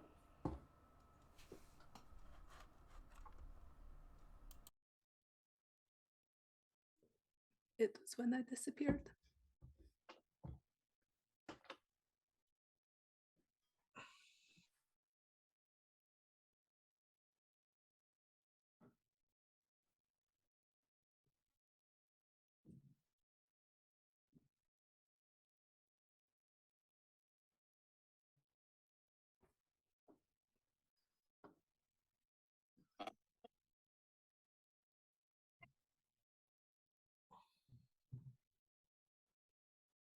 I've been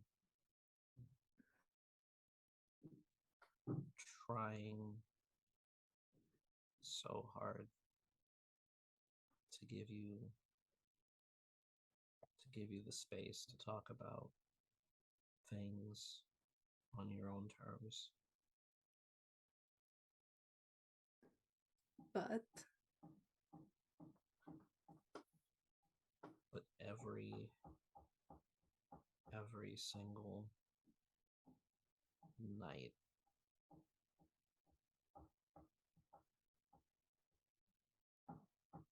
I worry that whatever you said, whatever you did, is going to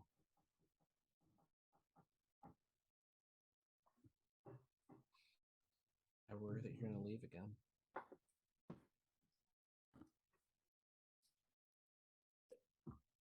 I have no intentions of leaving.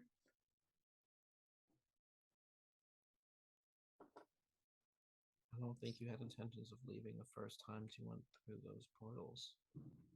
The first time, no. The second time, I did. I was the one that reached out and asked for help. And that was the response.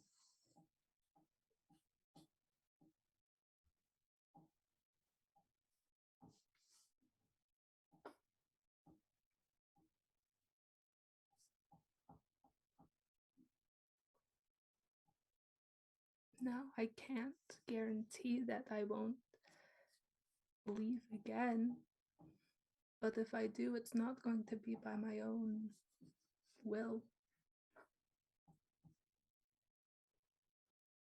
At least not at this time.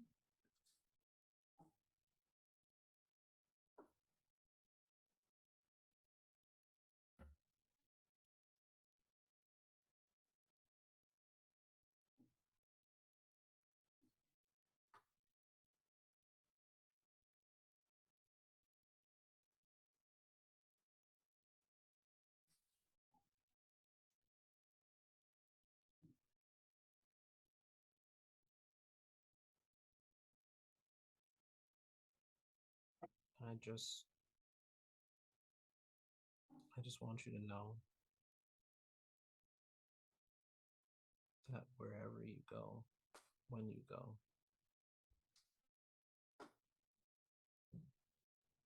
wherever you may end up,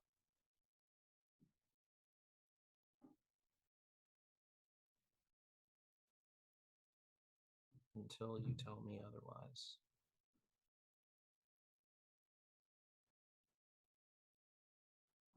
you're on a time limit, because I will come find you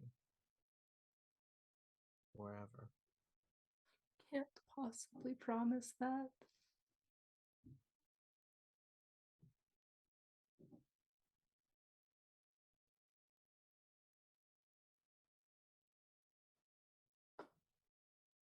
I promise to split the heavens if that's what I have to do.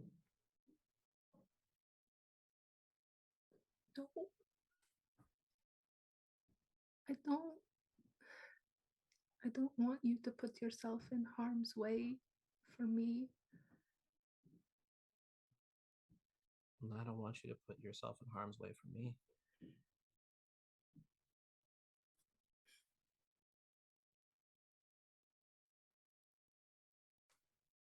There's only so much that deal covers. I cannot possibly lose you another way.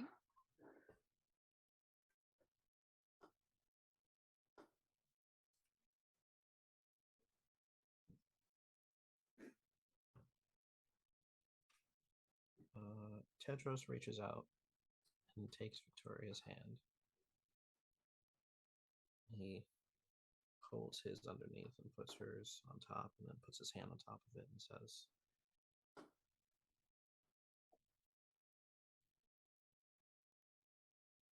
as long as you are safe, I will do whatever you ask.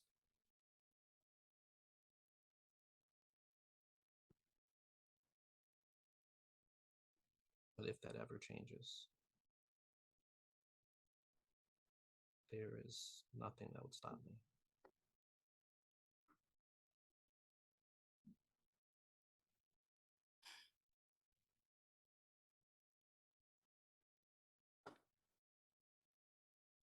Would you do the same for the others, or is this a me specific thing?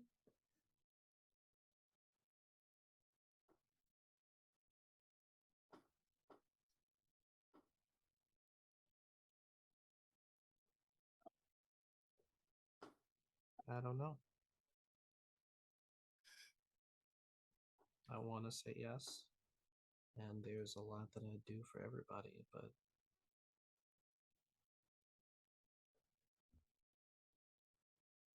there's more that I do for you.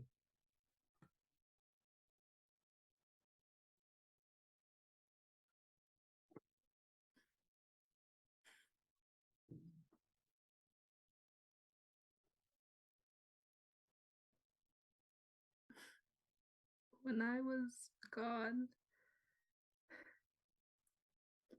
the only thought that, really kept me going and kept me waking up in the morning was you. And was getting to see you again, because I knew that once I was fixed, I would get to see you again. And that moment, it helped me so much.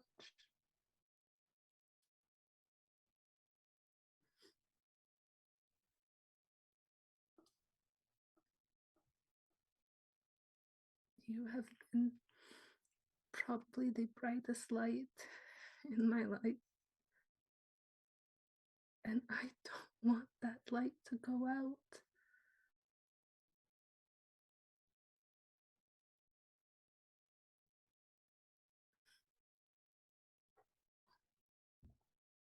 I could not live with myself if I was the reason that your light went out.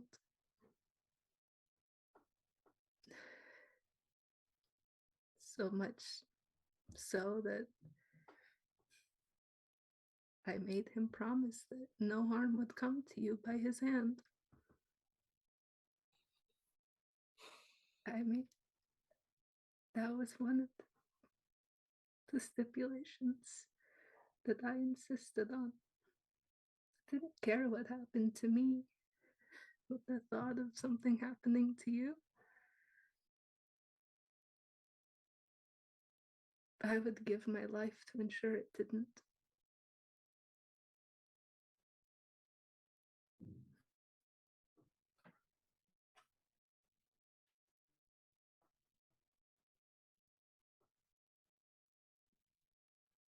And I'm sorry if that's too much for you. But that's how I feel, and I am tired of not saying how I feel and keeping it down to keep up appearances.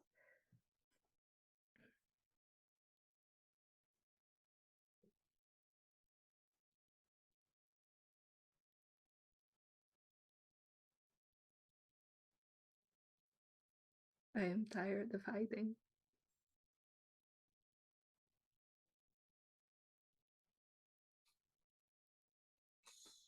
We gotta figure something out because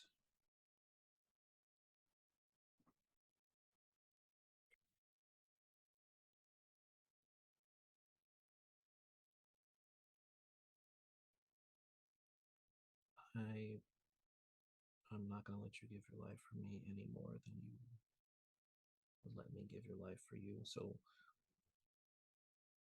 we gotta become immortals or something? Maybe. I mean, I haven't died yet. I think I am immortal. I sincerely hope so. I mean, if only one of us is immortal, it'd be pretty lonely. Yeah. I have to show you something first, though. Show me what?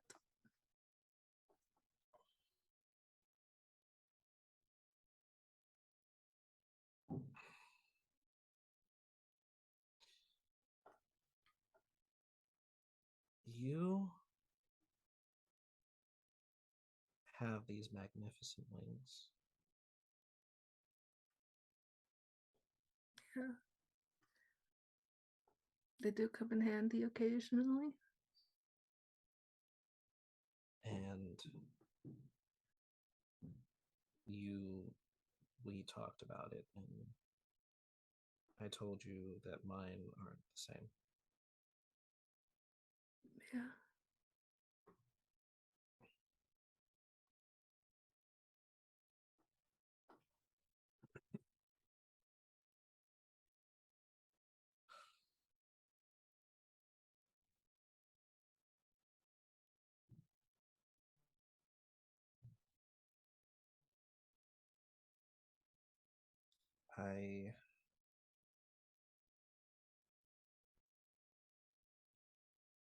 I have kept mine away because it's not the same as yours.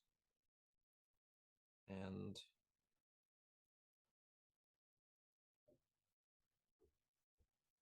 if we're going to go any further past this point, I want to make sure you know the real me. All of me, not just 90 or 95%. Okay.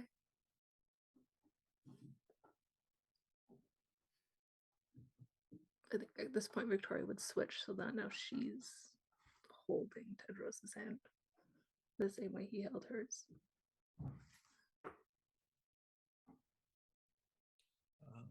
He closes his eyes. And I just want to double check to make sure I have the right number. Um,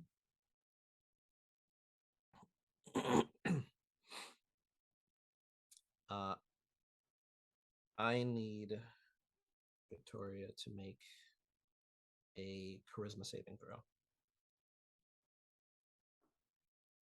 DC 12.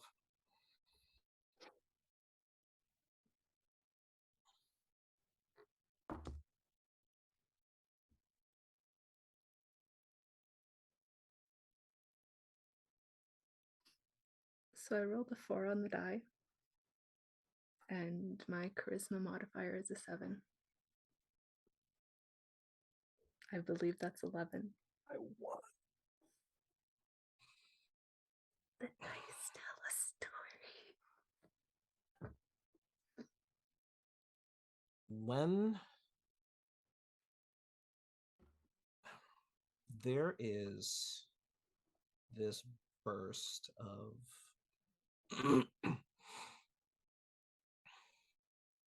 of motion from his shoulder blades as what looks like two owl wings come out. But as they come out, they are a little bit twisted. And when they extend out to their full width, you can see that a lot of the muscle and tendon and feathers and everything but the bone starts to kind of slaw off his wings. And they're when they finish flexing, they're mostly skeletal. And Victoria is frightened until the end of her next turn.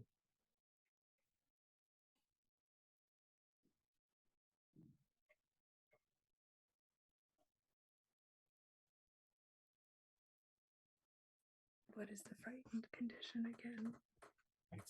You can't move any closer, but basically you are supernaturally afraid. I think you have disadvantage on a bunch of stuff. Disadvantage on a bunch of stuff. Even though she is frightened, I think her hand is just gonna tighten around Tedros and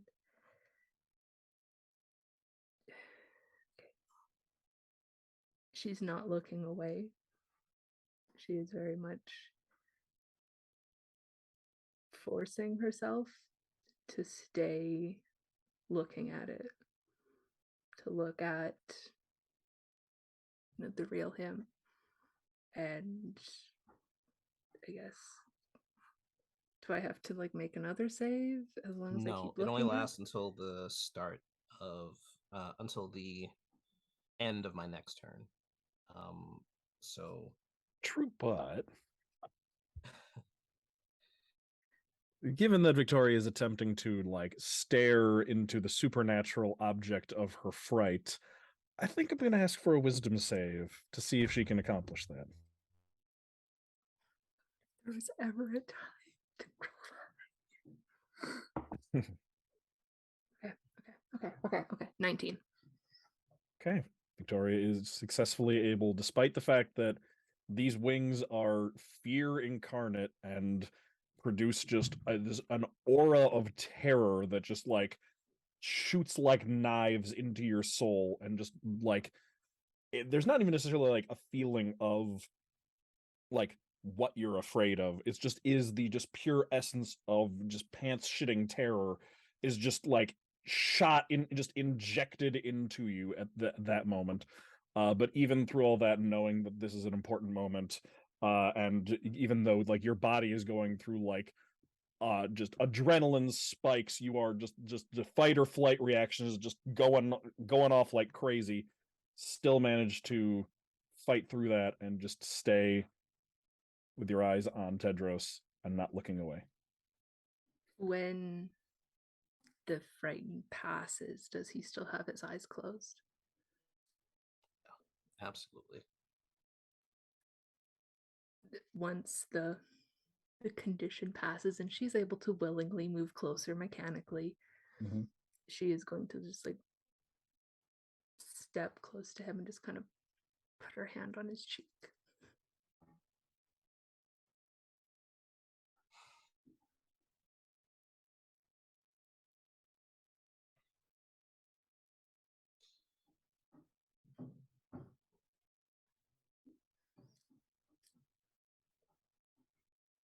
I know you think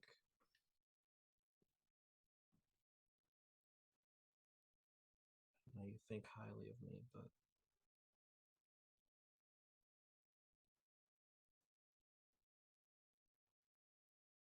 there's a lot going on underneath, and I don't always think that I am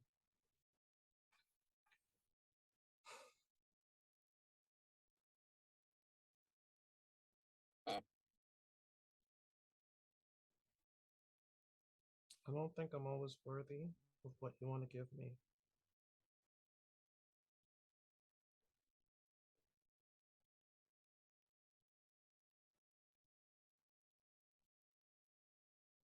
I still think so highly of you, even more so now. Doesn't matter what you've got going on, you are true, authentic, even more so now that you have shown me this part of you. It means the world that you've trusted me with this.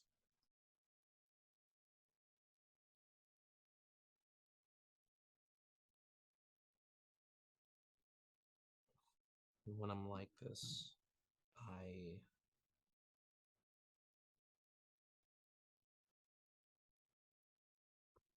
not really fit for anything but destruction, and that is not what I want or what I believe in. But it's a part of me. It's a dark part of me.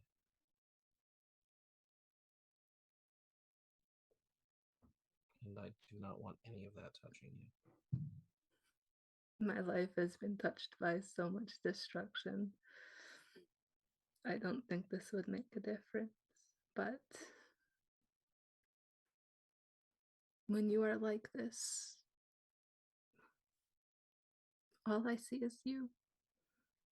I do not see anything else. You are just as beautiful as you are when you're not this.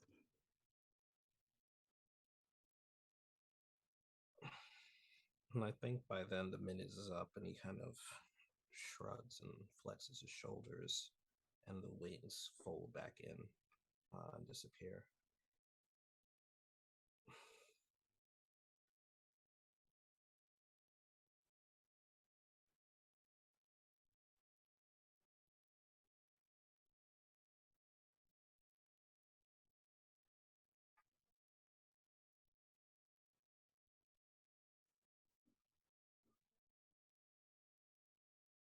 Can I ask you a favor? Of course.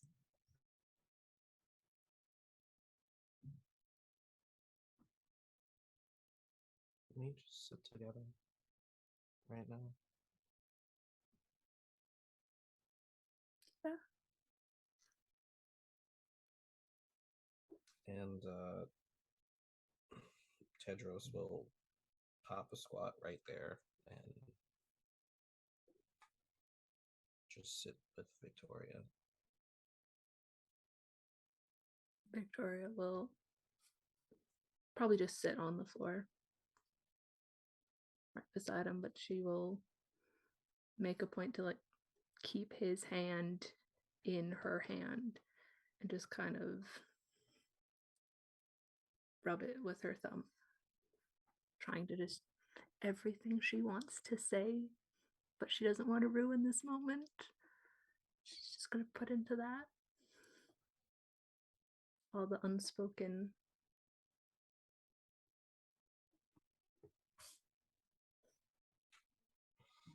And he's doing He's doing a lot of thinking. Lots of very wrinkled forehead action going on right now, but he's trying to let that rubbing work out the wrinkles one by one.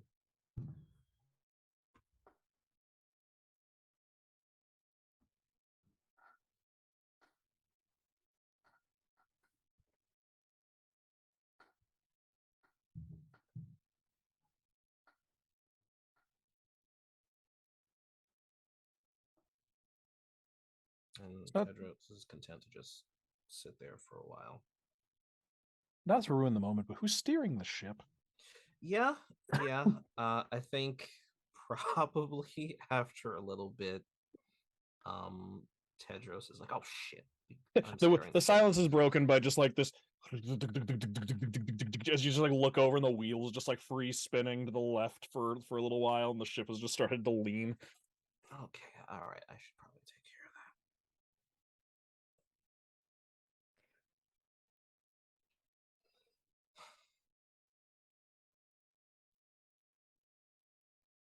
Thank you. Of course.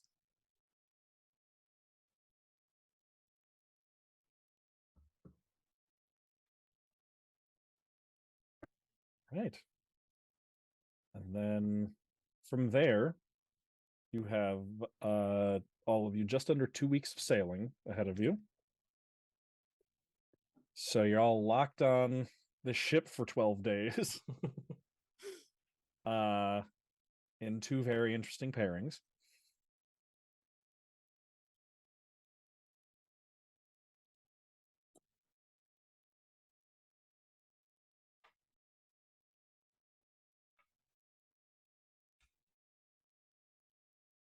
I'm going to assume yes.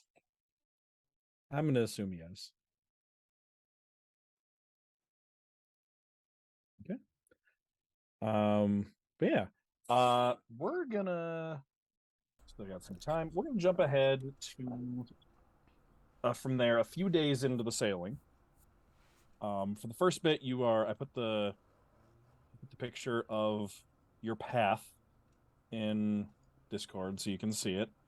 You're going along the southern edge of Titan's Grave for a bit, and then cutting across open water, and then you enter into a very long strait, and then into kind of like a more open, small sea between the end of the strait and Devalia.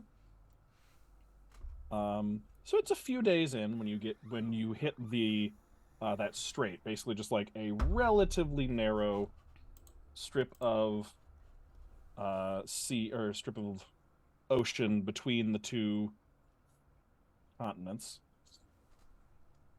And okay.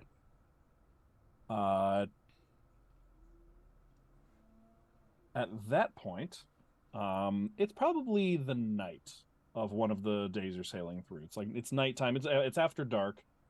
And once you enter into the strait, you get to a point where there's a series of stone pillars, like those natural stone pillars. I forget what they're called, but those very natural, very narrow rock formations that jut up out of the water, like 30, 40 feet up in the air. It's been 4 days, and you said... Yeah, about, yeah. Can we say that, like, at some point in time during that time that Yule and maybe even Marietta and Victoria learn how to drive the boat? Yeah, probably a good... Yeah, I would say Tedros is probably giving some boat driving lessons Cool. throughout this time, because you don't really have much better to do, so that way you can take some turns and it's not just Tedros. Pillars, I'm nervous. I'm like, I hope that all of us know how to drive this thing. Yeah. Okay. Once you get to this, like, for this part, it's probably Tedros as the one who's most experienced, but like for the parts that's like pretty open water, it can be anybody. Yeah, just in case, you know, any turbulence, people get tossed overboard. Yeah, it is pretty narrow, and you're actually having to go a little slow as you navigate your way through here. And we will be ending sooner rather than later then, because as you are making your way through, You're kind of navigating right. It's a little more difficult because like these things do obstruct view, but you can kind of keep the right direction going. And eventually you come out to a point where you can see in the middle of all these towers and everything, one structure that stands out among all of them, in the middle of a slightly larger open area, you see a massive tower of glittering crystal standing up at the center of these pillars, shining in the moonlight. It's carved with intricate-looking designs and symbols all the way along its length, and it seems to only have an opening at the very, very top, and it's just kind of glowing with this dull, bluish silver light, just kind of refracting and reflecting the moonlight. And as you're kind of passing by and seeing this, all of you can hear the just distant sound of the cackle of an old woman. Not coming from any direction in particular, as though it's coming from all around you.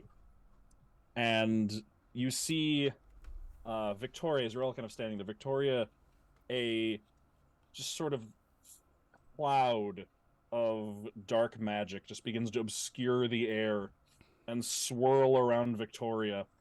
But before any of you can do anything or react to it, there's suddenly just this burst of pale green magical light that emanates outward from Victoria in an arc around her, just this jagged pale green arc that just slices through the magic and banishes it immediately. And then you hear the voice, the very familiar voice of Agneta Thricefold. No.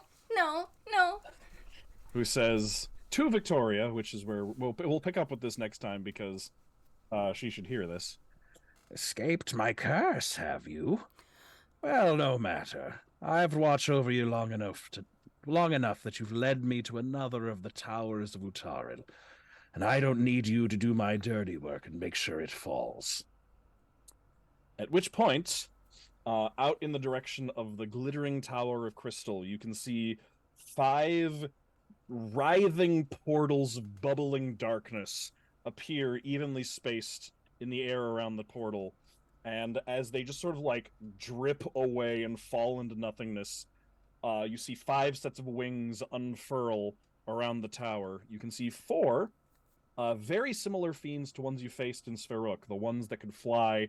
They're just constantly dripping with purple ichor, and the dripping ichor solidifies into like icicles of just grossness that they were able to fling off themselves like weapons. And then another one, bigger. Those ones are actually relatively small. This one larger, actually like large size, so probably like 12 feet tall, with a pair of wide wings, and its whole body is just covered in a closely clinging layer of thick, oily smoke that seems to just wrap and flow around its body constantly. And as its wings flap through the air, just the smoke just kind of like billows off of it. And all of them turn their attention towards that glittering crystal tower. And that is where we're going to pick up next time. Agneta, no! And Yuliania in particular will remember that when she spoke to her friend in the little terrarium, that the only thing keeping Agneta trapped on her mountaintop is the 7 towers of Utaril, 4 of which have already been destroyed, so there are only 3 left remaining, keeping her imprisoned there. Oh no, and this is personal. And she's through you, just apparently she's been watching you. You passed by one of them, and just close enough by one of them for her to be able to see it, and she's just like, got it, and she's going for it. So she's sending her goons. She's sending some goons. What she all decide to do about that, we'll pick up with next time. It's okay. I got a bone to pick with her now. Oh, I bet. You all do. Oh, yeah. Oh, it's insanely personal. But also now we know that she knows that we have her... Although we knew that she knew we had her bow. Yeah. Yeah, yeah. You broke it. But on now her we know bridge and she's then rode it home following enough. us. So that's great. Magically spying on, but yeah. Watching. Mm-hmm. So thank you everybody for joining us. We'll pick up there next time. Fare thee well. Thank you. Bye-bye. Bye.